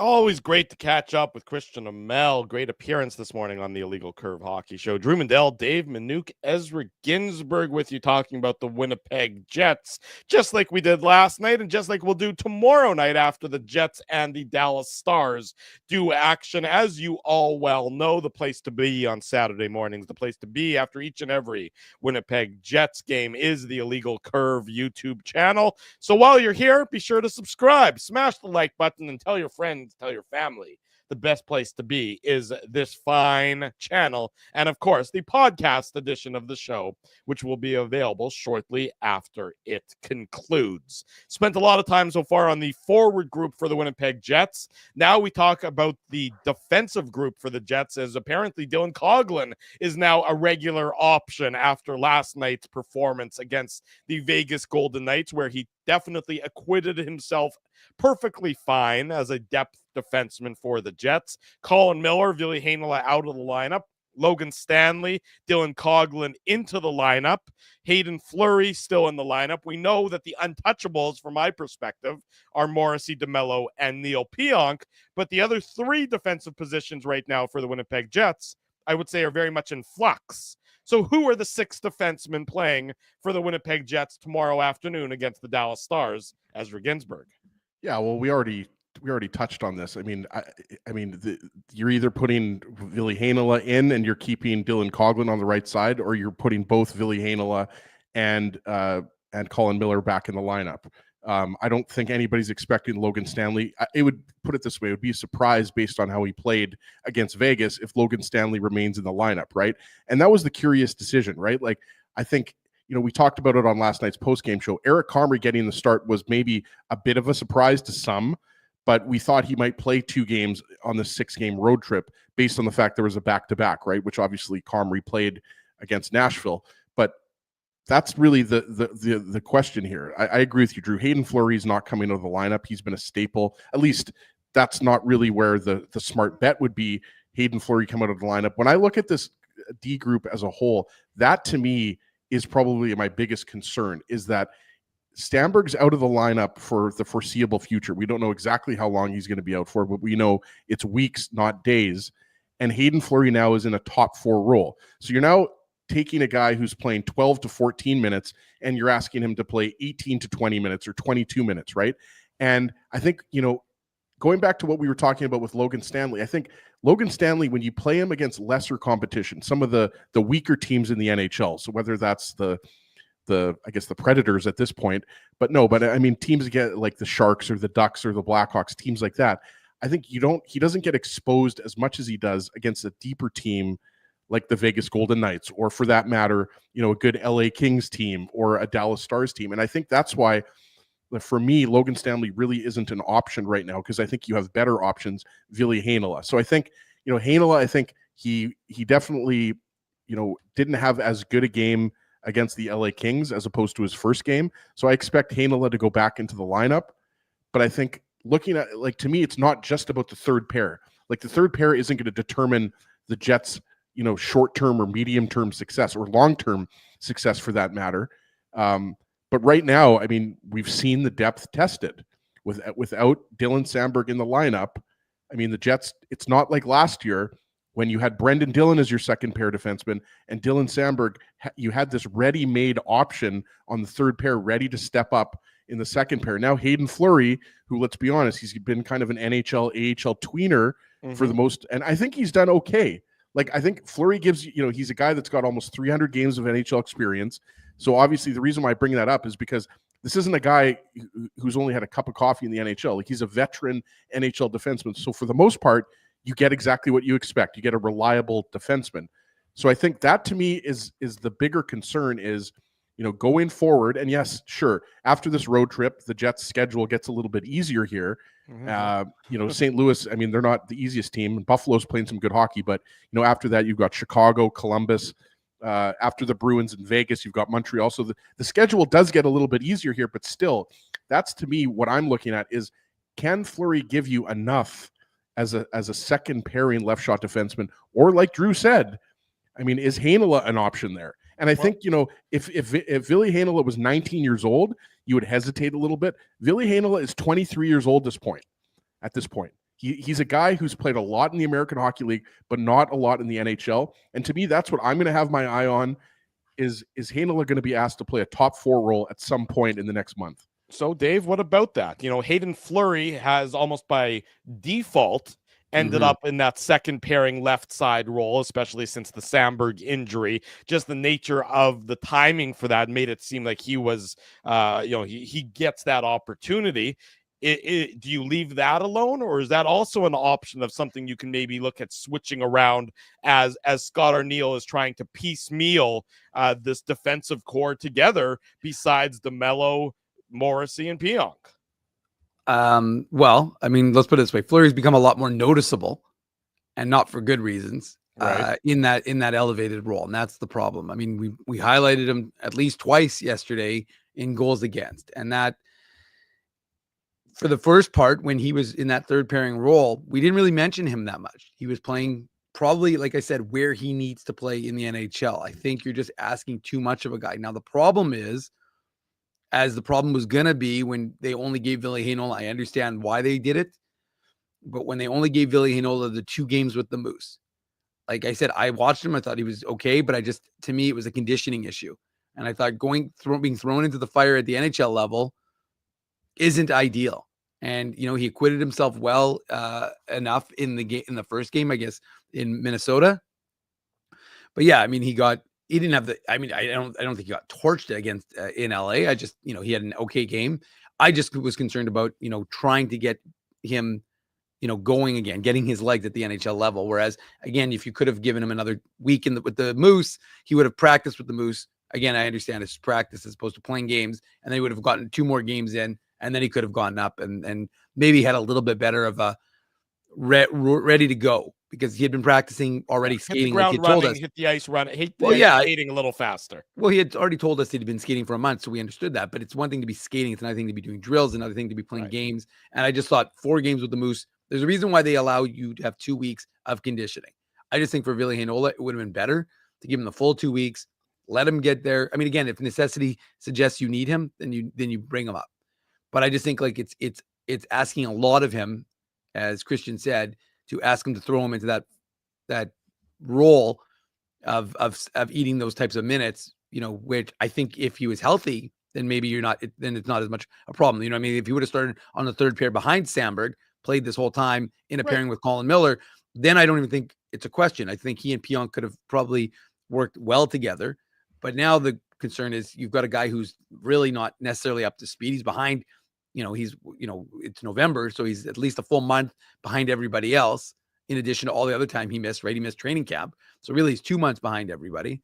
So that's a problem, because again, I just look at Fleury and it's like these Band-Aids that you're putting on your team, because I just don't think he's good enough to play, quite honestly, in a second pairing role on a team. Like, again, can he do it as a stopgap? But Dylan Samberg isn't going to be out for just a short period of time. That's the concern, right? That it's going to be a bit longer term with him. So the question becomes, what are you going to do? And look, we know Logan Stanley isn't the answer. Now, could you ask Coghlan to play on his opposite side and maybe try and do that, because he's got more experience? And maybe, look, we liked what we saw, but everybody always likes a shiny new toy. Mm-hmm. And and it's one game, again, one game against sheltered competition. most players can look decent. They're not going to look like absolute tire fires, generally speaking, in a one-game small sample where you're playing them the softest minutes you possibly can. The problem for the Winnipeg Jets right now is they need somebody who's going to play some harder minutes on that left side. You can't shelter second pair defensemen. It's just not something you can do. Or you play Josh Morrissey 35 minutes a game. Right. That's your only option. So if you want to really shelter everybody, is you play Morrissey 35 minutes a game, which is not going to be what I would describe as a long-term recipe for success. So you need somebody to come up and take that left side role next to Neil Pionk. Hayden Fleury has had the shot for the last week. And the more you see of him in that role, the less you like him in that role. It's just not where everybody in life has their ceiling. Not everybody is going to be an all-star at everything. So to expect it is not realistic. It's not an insult. It's just reality. So the question from the Jets' perspective and the question from Scott Arniel's perspective is who is next up to try in that spot? And I don't understand why it shouldn't be Ville Heinola. It seems like you have to give him that opportunity. You have to see what you have against Neil Pionk there, because to your point, unless you're going out into the trade market and trading all of a sudden for a bona fide top 4 left side defenseman to fill in this gap until Sandberg is back, which, by the way, the Jets aren't doing, you need to find that internal option. Hayden Fleury hasn't looked great. Logan Stanley, we know, can't do that. So by default, who's next up? It has to be Ville Heinola, and I would like to see it probably start Sunday against the Dallas Stars, Ezzy. Yeah, I mean, I don't know how much we're going to belabor the point here. I think we all agree that, Hayden Fleury is a little bit overmatched in a second pairing role, and Ville Heinola is the obvious one. I don't think that there's much more, we've been talking about it for 10 minutes here. I'm not sure how much more we can talk about it, but I think that, he's obviously the guy that has the skill set, the puck moving ability, the offensive upside, the IQ. Everybody knows that. I mean, he's the obvious one. You just took him out of the lineup, though, against a Vegas Golden Knights team that obviously was better than the Jets last night, even though it was a close game. So I think that, there's that to monitor. Like, how much confidence do they have in him right now to take him out of the lineup after only 2 games? Like I said, I think, he was a little bit shaky against the LA Kings, but then again, how many players were good against the LA Kings? They only mustered 14 shots on net, right? So, yeah, I think, if you're looking for, a different combination, and look, I don't think Fleury has been awful. I don't think any of us are saying that. I think he's been okay. But I think when you're looking at this Jets team, just stepping back from the defense here, just looking at this team as a whole, I mean, this road trip has been a bit of a disaster, guys. Let's be honest here. Like, it started off okay, but like, you've lost Sandberg and you're in danger of going 2-4 on this road trip. Now, I'm not saying, like, the Jets are 18-6, so we can't lose fact of that start, but like, how long are we going to keep pointing to, hey, remember when the Jets went 15-1? Hockey is very much, what have you done for me lately, and how are you playing lately, right? So like, if the Jets lose another game here, they're going to be 18-7, right? So you keep chipping away, you keep losing games. All of a sudden, that incredible record isn't looking as incredible, even though I've said this before, the Jets could lose another 3 games and they're 18-10 or 18-9 or 18-10, whatever. And, it's still an incredible start to the season. But yeah, I mean, right now, Drew, the top 4 is a bit of a mystery in terms of which player is going to step up into the lineup and provide you with the type of play that you need. And Heinola probably is that guy. But again, I mean, there's other issues on this team right now. They're having trouble scoring goals, and they're not playing the same way defensively in front of Hellebuck and Comrie. That's the bigger concern to me, not who's going to just step up into the left side top pair role. To me, respectfully, I disagree. I think that's the biggest question right now, is who's going to play that role. I didn't say it wasn't the biggest question. I'm saying there's other problems with this team right now aside from that. Okay, that's fine. I mean, they're not operating on clicking on all cylinders. I would agree with that there. But to me, it seems like the Jets themselves, the organization themselves, the coaching staff themselves, Dave, don't really know what their approach is. trying Hayden Fleury there, I get. I understand that, he'd been, he played decently on that third pairing, so far with Colin Miller for a lot of this year, especially when after Logan Stanley went injured and Hayden Fleury got back in the lineup. So I get that attempt, but to me it seems like the coaching staff themselves are a little bit at loss for how to move this defensive core forward without Dylan Samberg being an option, probably for the next, a broken foot, let's assume it's a 4 to 6 week injury, which is likely in and around the time frame. So guess what, that's another 5 weeks. You're looking until let's say mid-January without having a key member of your top 4 of your defense in your lineup, and nobody within the roster, within the Jets, brain trust seems to know who's going to step up and be able to fill that role, Dave. Yeah, look, I think I put the comment up by Dietermeister. You can always move DeMello to play with Heinola, and you could put Pionk up with Morrissey, and you could try and make some, as opposed to try and even things out a little bit. And then you have someone who's steady, although DeMello's had some rough points this year. So look, I think it's an issue that speaks to the long-term goals of this team. I think that's kind of what you have to focus on, not the winning games. Because as he's right, this team has built up such a significant, sorry, I'm trying to think of the word, but like not a gap, but they've given themselves such a boost to be in the standings bank runway that you don't have to really worry about the next 3, 4, 5 games. Of course, you have to focus on them. I think the reason why Comrie went into the net was because they wanted Hellebuck against divisional opponents like St. Louis and Dallas. But I just think that it speaks to the long term, because look, in the playoffs, boys, you can have one injury that could derail your whole playoffs. And we've seen it with this Jets team too many times before, right? When Mark Scheifele got hurt, when Josh Morrissey got hurt, Nikolaj Ehlers gets hurt. Too many times, one guy shouldn't derail your whole team. Now, of course, when it's your best player, but it's a team game. It's not like basketball where you have one player who can really kind of set the tone and drag everybody along. You need to have some depth. And, one of the things we talk about with the Jets club is the depth, and you're not seeing it on that back end. So look, my inclination from a Jets coaching staff, I don't love it for Ville because of what's, the reality of his conditioning from the Moose, from the injury, but maybe he is an option. Maybe you, to be honest with you, maybe you hybridize it and you throw him in periodically with Pionk. You get him a little more minutes, so you get him up to speed a little quicker and that sort of thing. But we'll see. Again, like I said, to me, I would give him a little runway, because I think, as to the point Christian made on our show, half an hour ago, you need to kind of know what you have in this player and give him that runway. You know who would have been a great option for the Jets in this instance? A guy playing not that far from us in Minnesota, Declan Chisholm, that the Jets lost for nothing to hold on to a guy in Logan Stanley that they knew where his ceiling is at and that he couldn't play in this role. So, I do think that, and what's been done is done, but I don't think that we should gloss over the fact that a guy like Declan Chisholm, who the Jets drafted, who the Jets developed, would certainly be a reasonable option for the team right now, had the team not mismanaged that asset and lost him in order to hold on to to keep the Logan Stanley experiment going, which is not obviously going well at this point in time and is unlikely to end well. So I did want to bring that up as just we're all praising Kevin Cheveldayoff, justifiably so, for the great trade of Pierre-Luc Dubois, but it's not fair to praise there and gloss over the significant error that was losing Declan Chisholm for nothing. Johnny Kovacevic as well.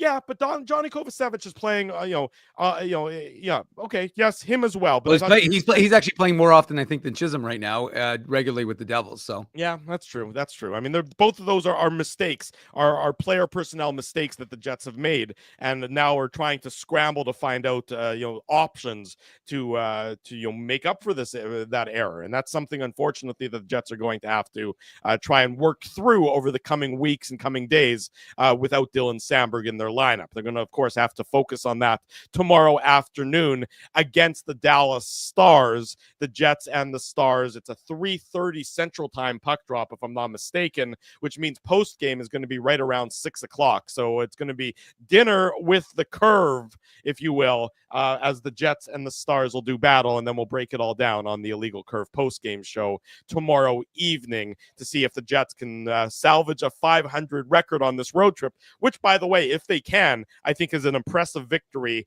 when they're up against it tomorrow night, Ezzy. If they can finish the road trip 500? Yeah. Yeah, I think at this point, yeah, I don't think it's been a success. I don't think I would call that a successful road trip, but I think that you would still take it, put it that way. Salvaging it at that point in time. Yeah, exactly. So, yeah, I would say so, yeah. Okay. Gentlemen, I'm going to bid you adieu. I have a family affair I must head to. I'm involved in a wedding all this weekend. So I'm going to turn over the show to the two of you for the remainder of the next final 30 minutes. And I'm sure as a result, the show is going to get exponentially better than it has for the last 90 minutes. But in that case, I wish you all the best on this Saturday morning. I wish everyone else the best on this Saturday morning as well. We'll go to break. When we come back, I won't be here. That's why Dave Minuk, Ezra Ginsburg will drive this bus home for the final 30 minutes. Have a great Saturday, everybody. Stay tuned for more of the Illegal Curve Hockey Show. We want to thank you for not betting with Play Now and choosing our illegal gambling sites instead. Because we couldn't afford things like this without your money. So much of your money. Now, you might have questions like, Do our profits benefit your community? No. Or bet with Play Now, Manitoba's local legal and secure gambling site. Dining, entertainment, parking, and convenience, all in one spot. City Place is located in the heart of downtown Winnipeg, attached to the Canada Life Centre. Whether you're working, living, or out for a night in the downtown, make City Place your go-to destination before or after the fun finds you. Lunchtime, game time, anytime, visit City Place at 333 St. Mary Avenue, next to Canada Life Centre. Holt Dental, the new official dentist of Illegal Curve, has a philosophy rooted in two unyielding principles: genuinely caring about patients and providing outstanding service. Being a patient of Holt Dental means more than just checkups and treatments. It's taking the time to listen and talk to each patient so they can achieve the best long-term health, functionality, and aesthetics for their teeth, mouth, and gums. Conveniently located at Grant Park Festival on Taylor Avenue, Holt Dental is dentistry of the highest quality in a comfortable and relaxed environment. For more information, visit holtdental.ca. Oh, and there's plenty of free parking at the front door, too. Celebrating its 40th year as Winnipeg's home for stand-up comedy, Rumors Restaurant and Comedy Club has recently been named Canada's top comedy club and a top 5 comedy club in North America. From birthday parties to date nights to fundraisers and everything in between, Rumors is your destination for the best and most affordable live entertainment Winnipeg has to offer. For more information on upcoming shows, Rumors' incredible promotions, and to purchase tickets, visit rumorscomedyclub.com. So you're a pizza person, you married a wing person, but somehow your kids are salad people. You can't pick your fam, but you can pick your BP meal deal, starting from $18.99 for takeout or delivery at bostonpizza.com.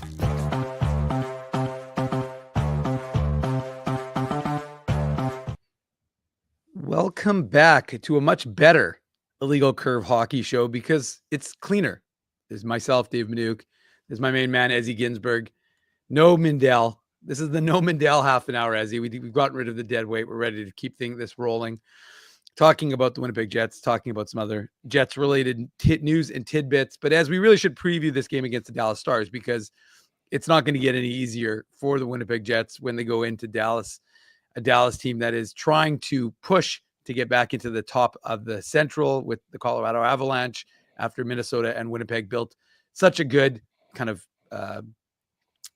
spot for themselves by getting off to such red hot starts. But from your perspective, like what have you seen from Dallas? I know I'm not asking you to analyze them in the sense that you've watched them a lot because obviously you haven't, but just, what have you seen from Dallas that has put them where they are in the Central standings right now?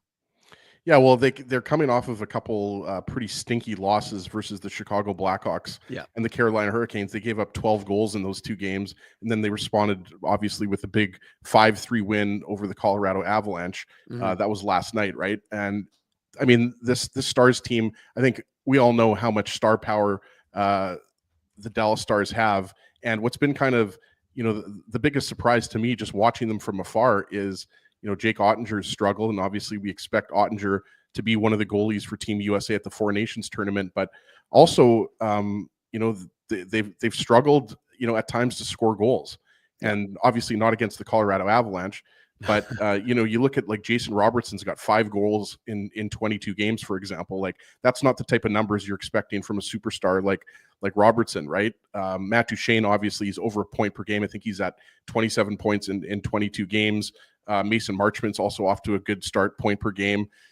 We don't have to go through the entire lineup here, but they're a deep lineup and obviously a good defensive team. So you're expecting this is going to be a difficult test for the Jets. Obviously, most of the road trip has been difficult, but the Dallas Stars, they're still pushing to get into. I think they're 8 points back of the Jets now. But obviously, this team has, they've kind of given us exactly what we expect from them. Good special teams. I think actually their penalty kill struggled a little bit, but their power play, I believe, is top 10 in the league. So I think it's been. I think when you put the Jets record up against any team really at this point, it doesn't look that good. But the Stars still have a pretty damn good record, and obviously well coached. So I expect Jake Ottinger to get the start again tomorrow, and it's going to be a premier American goalie matchup between Hellebuyck and Ottinger. But I mean, this is a still, even though we mentioned Ottinger, and obviously we should mention the trade that Drew broke in the first half an hour of the show. Scott Wedgwood being traded for Justus Annunen, and pardon me, that was not. That was not Dallas Stars related trade. Scott Wedgwood used to be on the Dallas Stars. Pardon me. That was between the Nashville Predators and the Colorado Avalanche, but still an in-division trade nonetheless. But you look at Casey DeSmith, he struggled at times as well, and that's the staple of the Dallas Stars. That's something that they don't have the luxury of having a guy like Connor Hellebuyck, who's Mr. Goal Save Above Expected, right? So I think the Dallas Stars. I still think at the end of the day, they're going to be, a top 3 team in the Central, and they're going to be a team that you don't want to play in the playoffs. But certainly, the Jets are going to have to be a lot better in their own zone. That's something that we talked about a lot on last night's post-game show. They're having a little bit of trouble in their own zone with turnovers and everything like that. So you're going to have to be sharper. From my recent memory, the Jets have always, had difficulty in American Airlines Arena.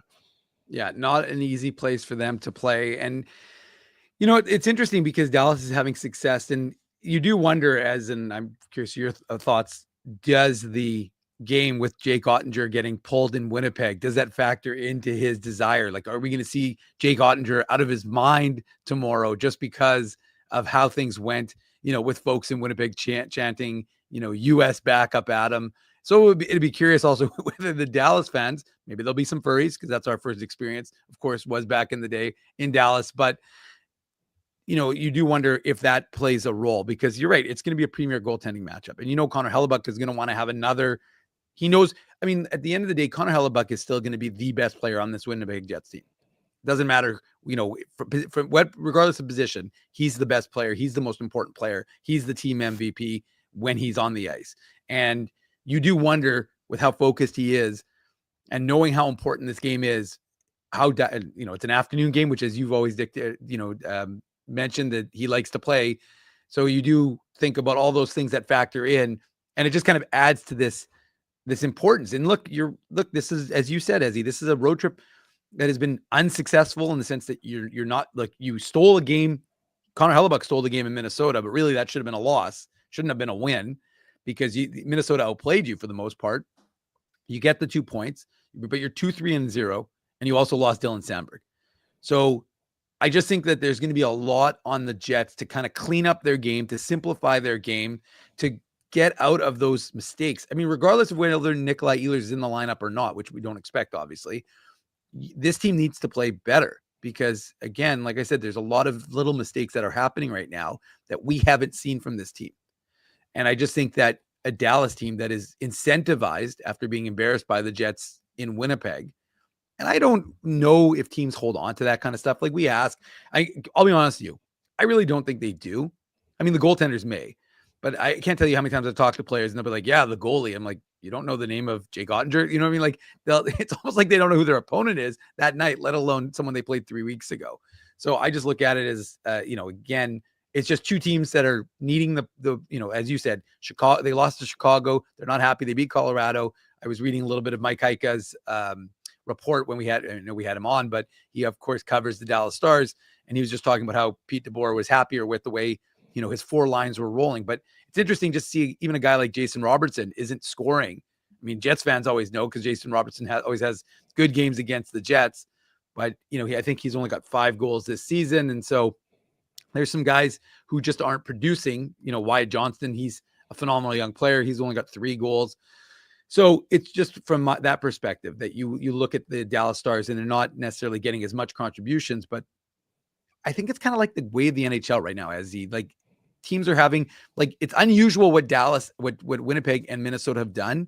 I think it's more par for the course where teams are having, look at LA. LA was having good games, but they were kind of hit or miss. Then they get pumped by San Jose. Then they destroy the Jets. And then I know they won again yesterday. So it's just kind of been the way the NHL is going right now. But ultimately, if you look at this Dallas team, which is the focus of this segment, is just the fact that you've got a team that is going to be hungry, I think, for 2 points tomorrow against the Jets. Yeah, it was a 4-1 score. I'm not sure if you mentioned that Nope. the game in Winnipeg, and it was a dominant Jets performance. I think everybody was expecting a little bit tighter of a game. If I remember correctly, the Jets probably could have had a couple more goals in that game. And to your point, right? Like we mentioned it, Robertson and Wyatt Johnston aren't quite putting up the numbers that we expected them to based on last year, but just going down like the lineup to the third line, like you've got Maverick Bourque centering Jamie Benn and Evgeny Dadonov. Like both Ben and Dadonov, obviously Maverick Bourque is a rookie coming off a really good year with the Texas Stars in the AHL, but like these are guys, and that's similar to the Jets, right? Like you could have a guy like Nino Niederreiter playing on your second line, or Alex Iafallo on your fourth line could easily be a third line guy, right? Like that's the staple of good teams. They're deep. And, the Ehlers injury is significant. Like I mentioned this earlier, if there's one guy that you don't want out of the lineup, to end this road trip, it's Nick Ehlers. Obviously, Scheifele and Connor would be up there as well, or Velarde for that matter. And obviously, we haven't touched a ton on this, but, Cole Perfetti, breaking the goalless drought with 2 goals, I think is significant, especially with Ehlers' injury, that he's got the confidence. So obviously they're going to rely heavily on that second line. But yeah, it's going to be interesting to see, do we see the Scheifele line up against the Hintz line? Obviously, if the Jets, I think, had their way, we know that the Lowry line would be the line that they'd want to shut down. But then Marchment, Duchesne, and Sagan, I mean, that's kind of like 1A, 1B, right? Like they're tough. So I'm not saying that the Jets can't win this game, but I mean, no Sandberg and now no Ehlers, so you're not at your peak. And so the Jets are starting to get hit by that injury bug, right? Like we haven't talked about it a ton. You had injuries to Heinola and Stanley on the back end, but for the most part, I mean, night in and night out, the Jets had this exact same lineup, right? Like Absolutely. Dave, like you post the Jets previews, Jets game day previews every day on the site, and it was almost like automatic. Like you knew 16 straight games as the same. There you go. Like that's significant. 16 straight games with the exact same lineup, and that's, I think, a big part of the Jets' success was that they had 4 lines rolling.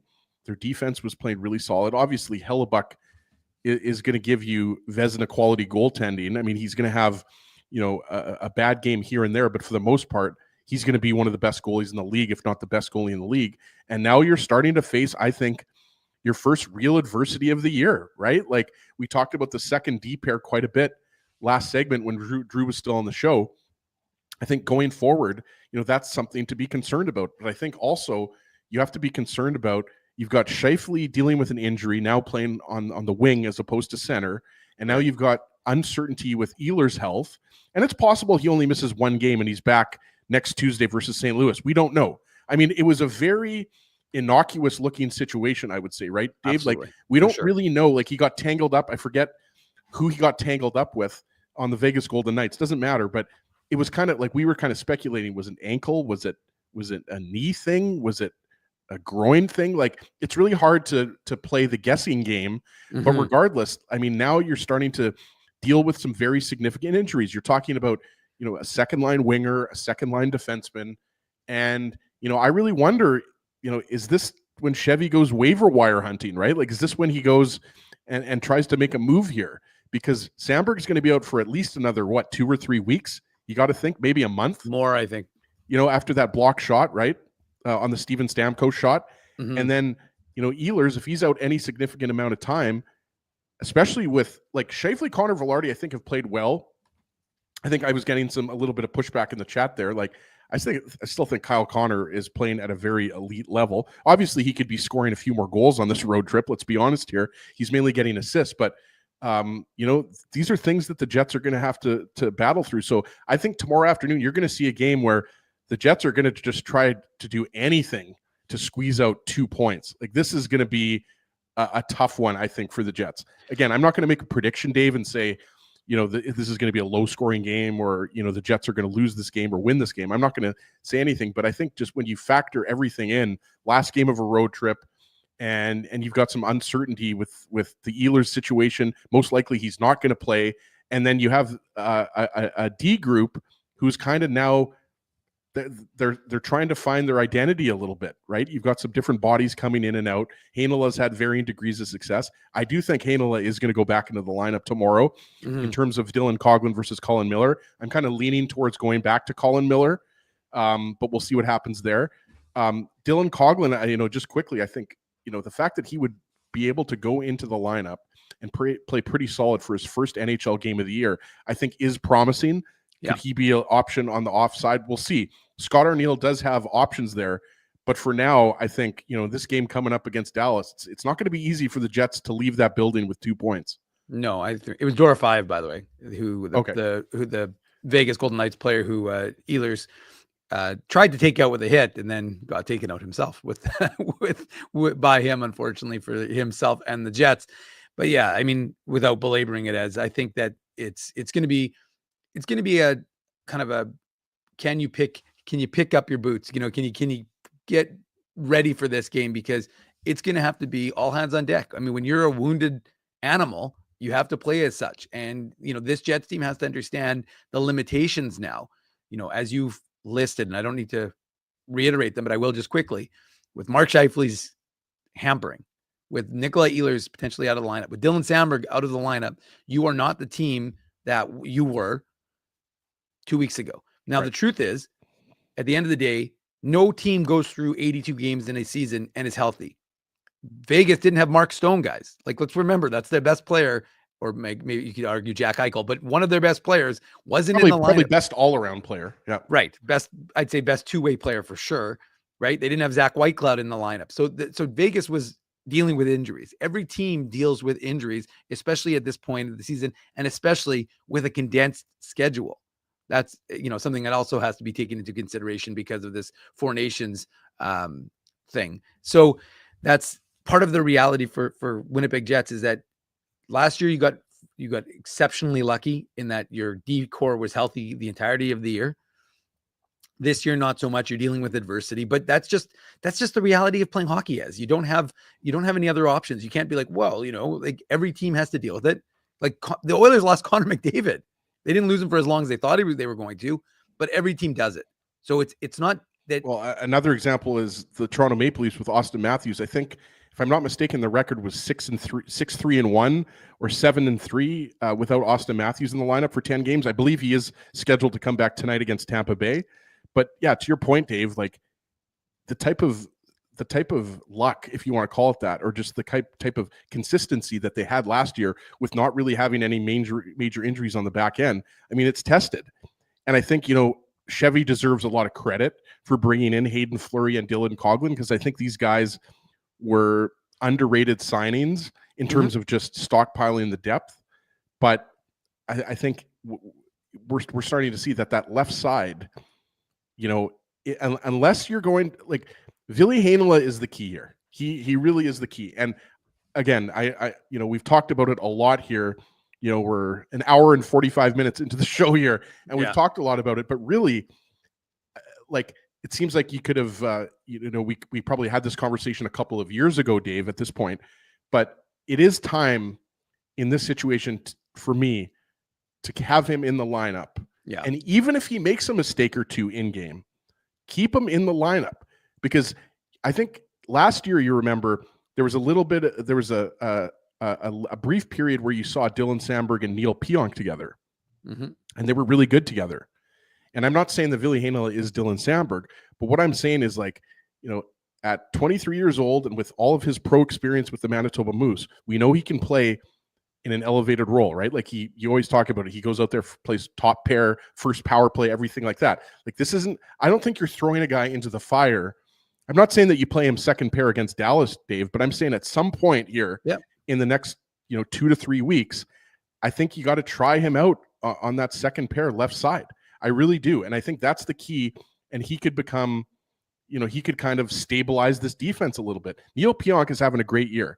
I'm not worried about Neil Pionk. I think Heinola and Pionk would form a good pair. And if you're worried that pair, might have trouble in their own zone or anything like that, I mean, that situation that you brought up earlier, maybe you go Josh Morrissey, Neil Pionk on the top pair, and then you've got Dylan DeMello, who's obviously a stabilizing defensive force on the right side. I mean, you do have options here, but unless you're going to, dip into the waiver wire, I don't even know if anybody's out there that's suitable, or if you're going to make a move here.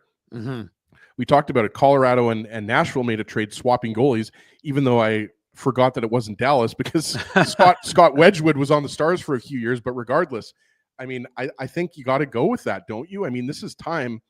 I mean, you have drafted and developed Ville Heinola for this exact reason, right? For him, like, I don't think his ceiling is a third pairing defenseman. So I think you give him a little runway on the second pair. Well, look, if you can't do it now, when are you ever going to do it? And if you can't, I don't know if maybe it was Drew who said it, and I don't tend to disagree, although I don't like to agree with Drew, but to me, it's one of those situations where it's like, everyone can say, you can't do this, you can't do this. How do you know? Like, with all due respect to everyone in the chat and everyone who's commenting, everyone's entitled to an opinion. But I will tell you right now, a few years ago in the playoffs against Milwaukee, Ville Heinola was in the playoffs for the Moose. Dylan Sandberg was in the playoffs for the Moose. Declan Chisholm was in the playoffs for the Moose, and Johnny Kovacevic was in the playoffs for the Moose. The best of the four was Declan Chisholm. It's not even a question. I watched the games. Declan Chisholm was better than all four of those. The three other guys. Does that make Declan Chisholm better than Dylan Sandberg right now? No, I would take Dylan Sandberg over Declan Chisholm. But my point is that Dylan Sandberg at that time, I would have looked at him and said, okay, well, he was good. I could see what the Jets liked in him, but in the playoffs, like I said, I thought Chisholm was the best. All I'm saying is you have to see what you have in Ville Heinola. There's no point not to. You know what you have in Logan Stanley. And I don't want to belabor the point. I'm just going to say that I would tend to agree with you that now is the chance. See what you've got. And again, if you need to mix and match DeMello and Pionk to give him that stabilizing force, I'd be all for that, quite frankly, because I think you just want to see, okay, we're going to give this guy a little bit of runway. Now we're going to find out. And then if you're Kevin Cheveldayoff, it allows you to evaluate your group, and you can say, okay, potentially when Dylan Sandberg comes back, we can put Heinola down to our third pairing and feel comfortable with him. Or, you know what? We're not comfortable with Heinola. We're not comfortable with Fleury. We're not comfortable with Stanley. I got to make a trade to make this group deeper. So if I lose a guy, I'm going to be able to say, well, we lost him, but we've got player X who's coming in now and is going to be ready to take that jump. And I do think we're going to see that at some point. I really do. And this is not a knock on Hayden Fleury, but I think, how old is Hayden Fleury, Dave? 27, 28 years old. At this point, I think we know that his ceiling at the NHL level is a third pairing defenseman, right? The eye test and the analytics back it up, right? Like there weren't teams clamoring, to offer Hayden Fleury a 5-year deal to be their second pairing defenseman, right? It just that's just not. And again, I'm not being disrespectful to Hayden Fleury or anything like that, but that's just what he is at this point in his career. He's a third pairing guy. So I think we will see Heinola be given some runway as a second pairing defenseman. It might not happen tomorrow afternoon versus Dallas. Maybe it does. We don't know. I mean, at this point, everything should be on the table, Dave, right? Right. Like with Sandberg out of the lineup long term, with Ehlers now struggling, like this is a time, I think, and I agree with what Drew said. Again, I know we hate to agree with Drew, but in the game against the LA Kings, like that was one thing where, you know, you expected the Paul Maurice line blender to come out, because right now, I mean, there's a lack of offensive punch on this team. Yeah. There just is. And, you know, part of that has to do with Scheifele dealing with something here. But there's going to be nights or, you know, in tomorrow's case, afternoons where your top line doesn't have it. And I do expect a big game out of Scheifele, Connor, Velarde, because usually they do step up in big game situations. But, I mean, Nemesnikov and Perfetti now, they don't have the best player on their line. And, you know, even though the third line of the Jets earlier in the road trip was contributing, right? Niederreiter had a couple goals. I'm starting to forget which game that was, but he had a couple goals earlier in the trip. And so now your depth. There you go, against Minnesota, his former team. Yeah. Yeah. So and we talked about it. I mean, the Jets could easily be 1-4 at this point, really, if you consider, you know, how they played in the first half of that game against the Wild, right?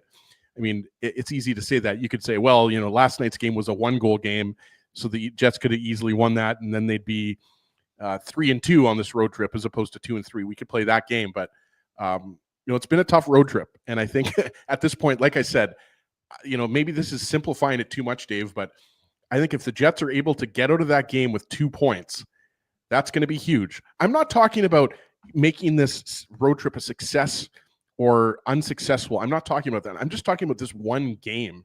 Yeah. Get out of this game. And even if you can get a point out of this game, I think with some of the, you know, injuries that have piled up on this team, I think will be, you know, a coup for this team to come out of that game with a dub or even a point. So, yeah, I think there's concerns. But again, like you said, this perfect Jets season, I mean, I know there were a lot of people, you know, that were kind of waiting for the shoe to drop, right? But like the season started 15-1, and like you said, the Jets had the same lineup for 16 straight games, not the first 16 games, but for 16 straight games. And now they're dealing with some adversity. They're dealing with some injuries. They're dealing with some losses. What have they lost? 4 of their last 8 or something like that. Two and 3 on their road trip. So, you know, to me, this is going to test the mental fortitude of this team. Really, you're going to have to go into Dallas and you're going to have to play a mistake-free road game. That's what you're going to have to do to beat this team. Yeah, and again, the uncharacteristic mistakes all ended up in the back of the net. Like, how often do you ever see Adam Lowry in no man's land not knowing who he's supposed to take, right? So there's a lot. The only positive I would say is that the mistakes were not made by one player yesterday. It was a number of players. We don't have a lot of show left, but probably we should highlight Cole Perfetti breaking out of his goalless drought. We probably could have talked about that because, you know, you could see the frustration with him and not being able to. Every guy wants to contribute, and you're in the top 6. You have to be able to score. You have to be able to put points on the board. What do you think? Do you think this kind of springboards him now that he's got the 2 goals and is, you know, going to feel a little bit less like he's clutching the stick a little tight? Well, I think, you know, Dave, you and I are the Cole Perfetti apologists on the show, and a lot of people, you know, were saying, well, you know, he's having trouble with the speed. He's too small. He's having trouble with the physicality. I mean, I don't see that. At least the eye test for me, I think Cole Perfetti has had a good start to the season. Is he playing his best hockey of the year right now? I think that's up for debate. But you know, like for me, like we talked about it, right? Like he hits the post in the game against the LA Kings. If that goal goes in 2 games ago, you know, everybody's like, oh, Cole Perfetti's okay now, right? Now he's scored 2 goals against the Vegas Golden Knights, and everybody's okay. Like I think he's still been contributing and playing pretty well defensively. Now, yesterday we talked about it. There was a sequence. I forget if that was the Barbashev goal. I forget which goal it was, where he was a little bit lost in the defensive zone, right? But then it was the Barbashev goal. It was the Barbashev second goal, I believe, right? And again, we're not here to, you know, micromanage Cole Perfetti's game. Maybe we are. I don't know. But I mean, I think he's still rounding out his defensive game. And I think that's where he's under the microscope with Scott O'Neill and the coaching staff, right, Dave? Like, you know, if he makes 1 or 2 bad decisions, you know, it seems to be magnified, right? As opposed to maybe if Kyle Connor does it or Mark Scheifele does it. But I think Cole Perfetti's been fine. I think he's a very intelligent player. That's obviously something we've been talking about since he was drafted back in 2020, right? And I think that's, you know, his vision and his smarts are his 2 biggest assets. He's a fantastic distributor of the puck, and he can also put the puck in the net, and he's got a decent shot. So I do think that this is going to help his confidence, obviously, Captain Obvious speaking here. But, they're going to need Perfetti to be more of a line driver, Dave. I really believe that. Nikolaj Ehlers is the guy who stirs the drink on that second line. Without him in the lineup, Cole Perfetti, there's going to be, speaking of magnifying glasses, I think he's going to be even more under the microscope, magnifying glass, whatever you want to say. And similar thing with Perfetti. Like, this is not a 19-year-old player anymore. Perfetti's been in the NHL now for several years. Like, it's time to stop viewing him, as like we do, like Brad Lambert, for example, who's only 20 years old, right? So yeah, I think it's just great to see, right? Like on the goal that he scored, the first goal that he scored, the tip in the first period, right? Dave, you saw him jump up in the glass. So that's just great to see, because obviously he's probably the most unenthusiastic goal celebrator maybe we've ever seen. He usually just kind of scores a goal, and because he scored so many goals over the course of his junior career, he kind of just gives a little fist bump, goes to the bench. So it was nice to see him get the monkey off his back yesterday. Yeah, I don't think there's any question about that, Drew. I mean, Drew, sorry, I was texting Drew, trying to get him to send me the sponsor reads, because, of course, heaven forbid he actually gets something done, as he. But look, I think that he's going to be such an important player for the Jets, and yeah, this is an opportunity for him to kind of start to build. And he's going up against other guys who have in Dallas tomorrow: Maverick Bourque, Logan Stankoven, Wyatt Johnston. I said it the last time when we had Mike Huck on, Dallas really is the model of draft and develop. Yep. Almost all their players, not almost all, but probably actually throw in Thomas Harley in there as well. Ezzy, look at how many, like Heiskanen, they've got so many guys that they drafted and developed through the Texas Stars and now the Dallas Stars. They really are, a remarkable team from that perspective. So, it's going to be a tough, remarkable team, but I'm waiting for something else. Just tell me when you want to hit it. Do you want me to hit it? Sure. Put on your antlers. It's time for the Minuk Moose Minute on the Illegal Curve Hockey Show. I mean, I'm always happy to do a little. I had my finger on the cursor was on the Minuk Moose Minute bumper there, Dave. And yeah, we've talked a lot about the Dallas Stars. Yeah, they're 14-8, good start to the season. But I was just like, okay, we got 5 or 6 minutes left here. It's time to hit that bumper and talk some Moose hockey. Well, normally I would agree with you, but the Moose want to do anything but talk about last night's hockey game, which saw them. I mean, again, I will be honest, I was focused on the Jets game. I sometimes will, when I'm at a Moose game and watching a Jets game, I can do it, but I was trying to, unfortunately, at the timing did not work out. So I caught some of the game, and what I caught was not good. The Moose Jets affiliate in the Manitoba Moose were one of the worst games I've seen them play, again, in limited showings, but they got outshot 12-0 in the second period. And again, as I said, I've watched this team almost all their games for 10 years now, and I can't ever remember a game where they didn't get a shot in a period. Maybe it's happened, but I actually don't know. I should have confirmed with the Moose yesterday, although I suspect none of them really wanted to hear from me or talk to me. But it was a poor showing. This team can't score. It's just the reality right now. It's weird because they've got enough veteran guys with Toninato and Shaw and Axel Jonsson Fjällby to be able to do that, in addition to some of the talented youth in Ford and Chibrikov and Lambert. So it's unusual, but they just can't seem to get it done. I don't have an update on Chaz Lucius quite yet, but I will try. He is IR skating, I can tell you that. So he is skating. He's skating with Danny Zhilkin, who's also a Jets prospect. He had a knee injury, Zhilkin did. And so he is rehabbing it. He actually could be back, not this week against the Calgary Wranglers, of course, one more game, but I think next week they'll take on Belleville. So you might be able to see Danny Zhilkin, the Jets third rounder, in action next weekend. If you want to see the Calgary Wranglers and the Manitoba Moose in action, a game you could probably expect the Moose to have a little bit of a bounce back. Send me an email, dave@illegalcurve.com, or ICDave, or my ICDave at Blue Sky, whatever you want to do. Send me a message, because we've got tickets in the Illegal Curve Zone, so you can go see the Jets of tomorrow as a precursor to the Jets game, because the Moose play at 2:00 here in Winnipeg, and the Jets play 3:30 against the Dallas Stars. So it's going to be a tough one. But like I said, the team only got the one goal late in the game. Nikita Chibrikov got his 4th of the season assist to Brad Lambert and Elias Salamonson. Salamonson, the right shot defenseman from Sweden, of course.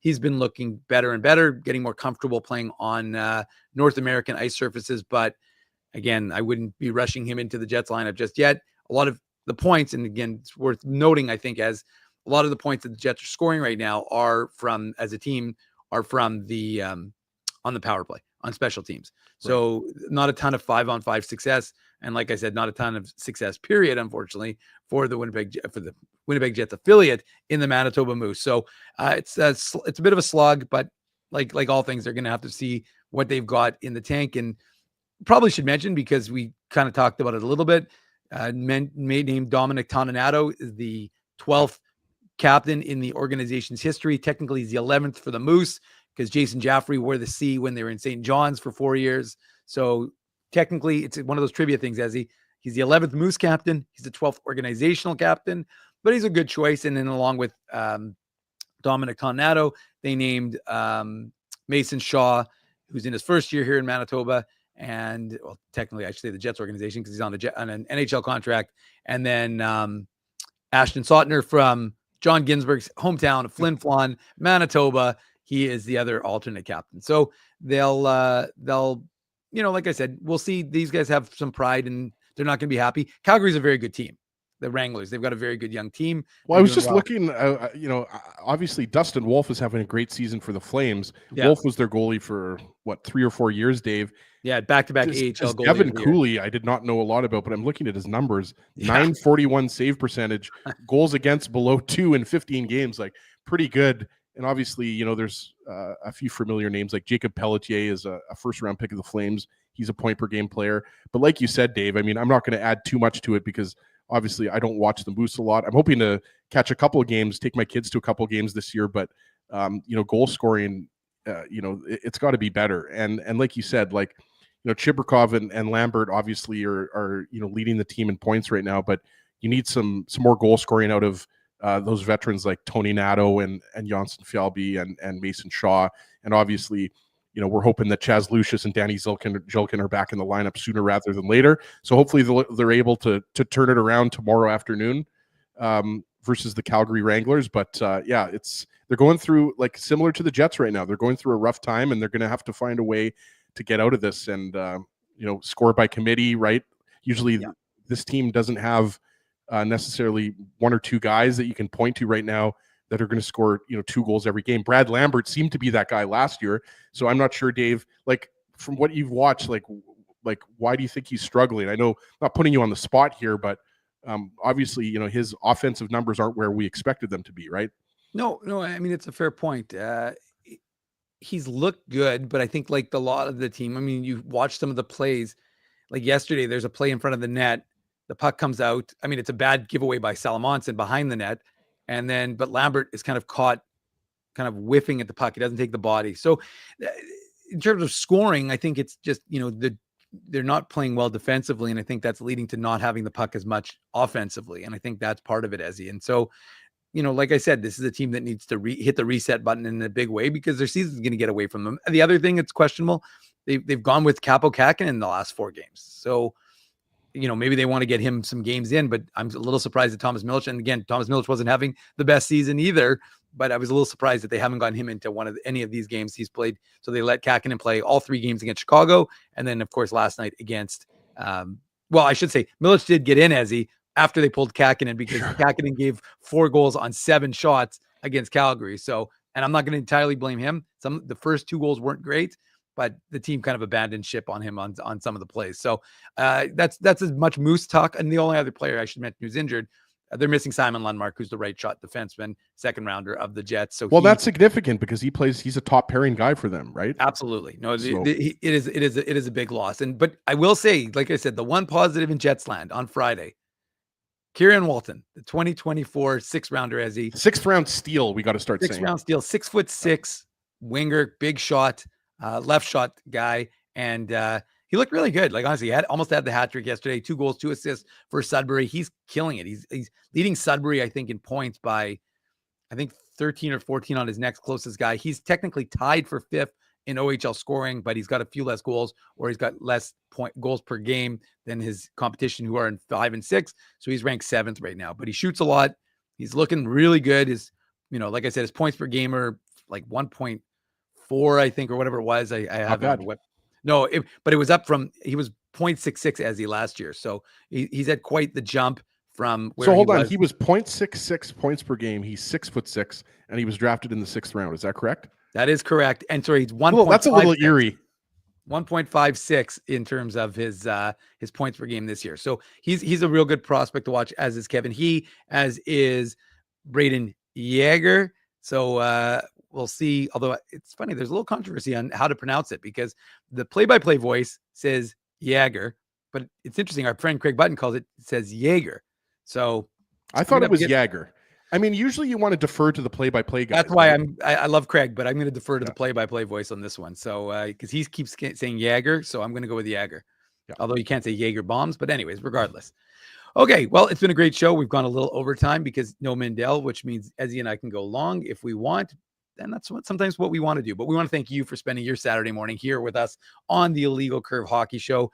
By the way, little something to take note of. IllegalCurve.com should be completely up and running. So we've got increased capabilities, increased speed. Everything is running smoothly. Some of the posts from the last few days, unfortunately, may be missing. But the truth is, it was yesterday's news. You don't need to focus on it. On today's site, the morning papers are up. Plenty to read. And then, of course, next day takeaways from our friend Connor Rapchak. So check that out on a little site called IllegalCurve.com. So a big thank you to you for visiting that site every day. A big thank you to you for joining us. Make sure you smash that like button. Make sure you've subscribed to the channel. And a big thank you to all the sponsors of Illegal Curve who make the postgame show, the Saturday show, and the aforementioned website a possibility. They are in no particular order: Rumors Restaurant and Comedy Club, Play Now, Holt Dental, Boston Pizza, City Place, and Seagram's. Support these fine businesses because of their continued support of Illegal Curve Hockey. That's it for Ezzy and I on this Saturday morning. Enjoy the rest of your Saturday. We will see you guys and girls back here bright and early, well, on IllegalCurve.com at 7 a.m. for the morning papers. There'll be a practice today. We'll have that in the practice report. And then, of course, tomorrow's broadcast, Illegal Curve postgame show, right around, what is that, 5:10, Ezzy? Is that, no, or 6:10? It's 6:10. 3:30 start, so 6:10. 6:10, around 6:10 here. And again, remember, if you want the Moose tickets, hit me up with an email. But anyways, thanks a lot for joining us. This has been another Illegal Curve broadcast. Have a great rest of your Saturday.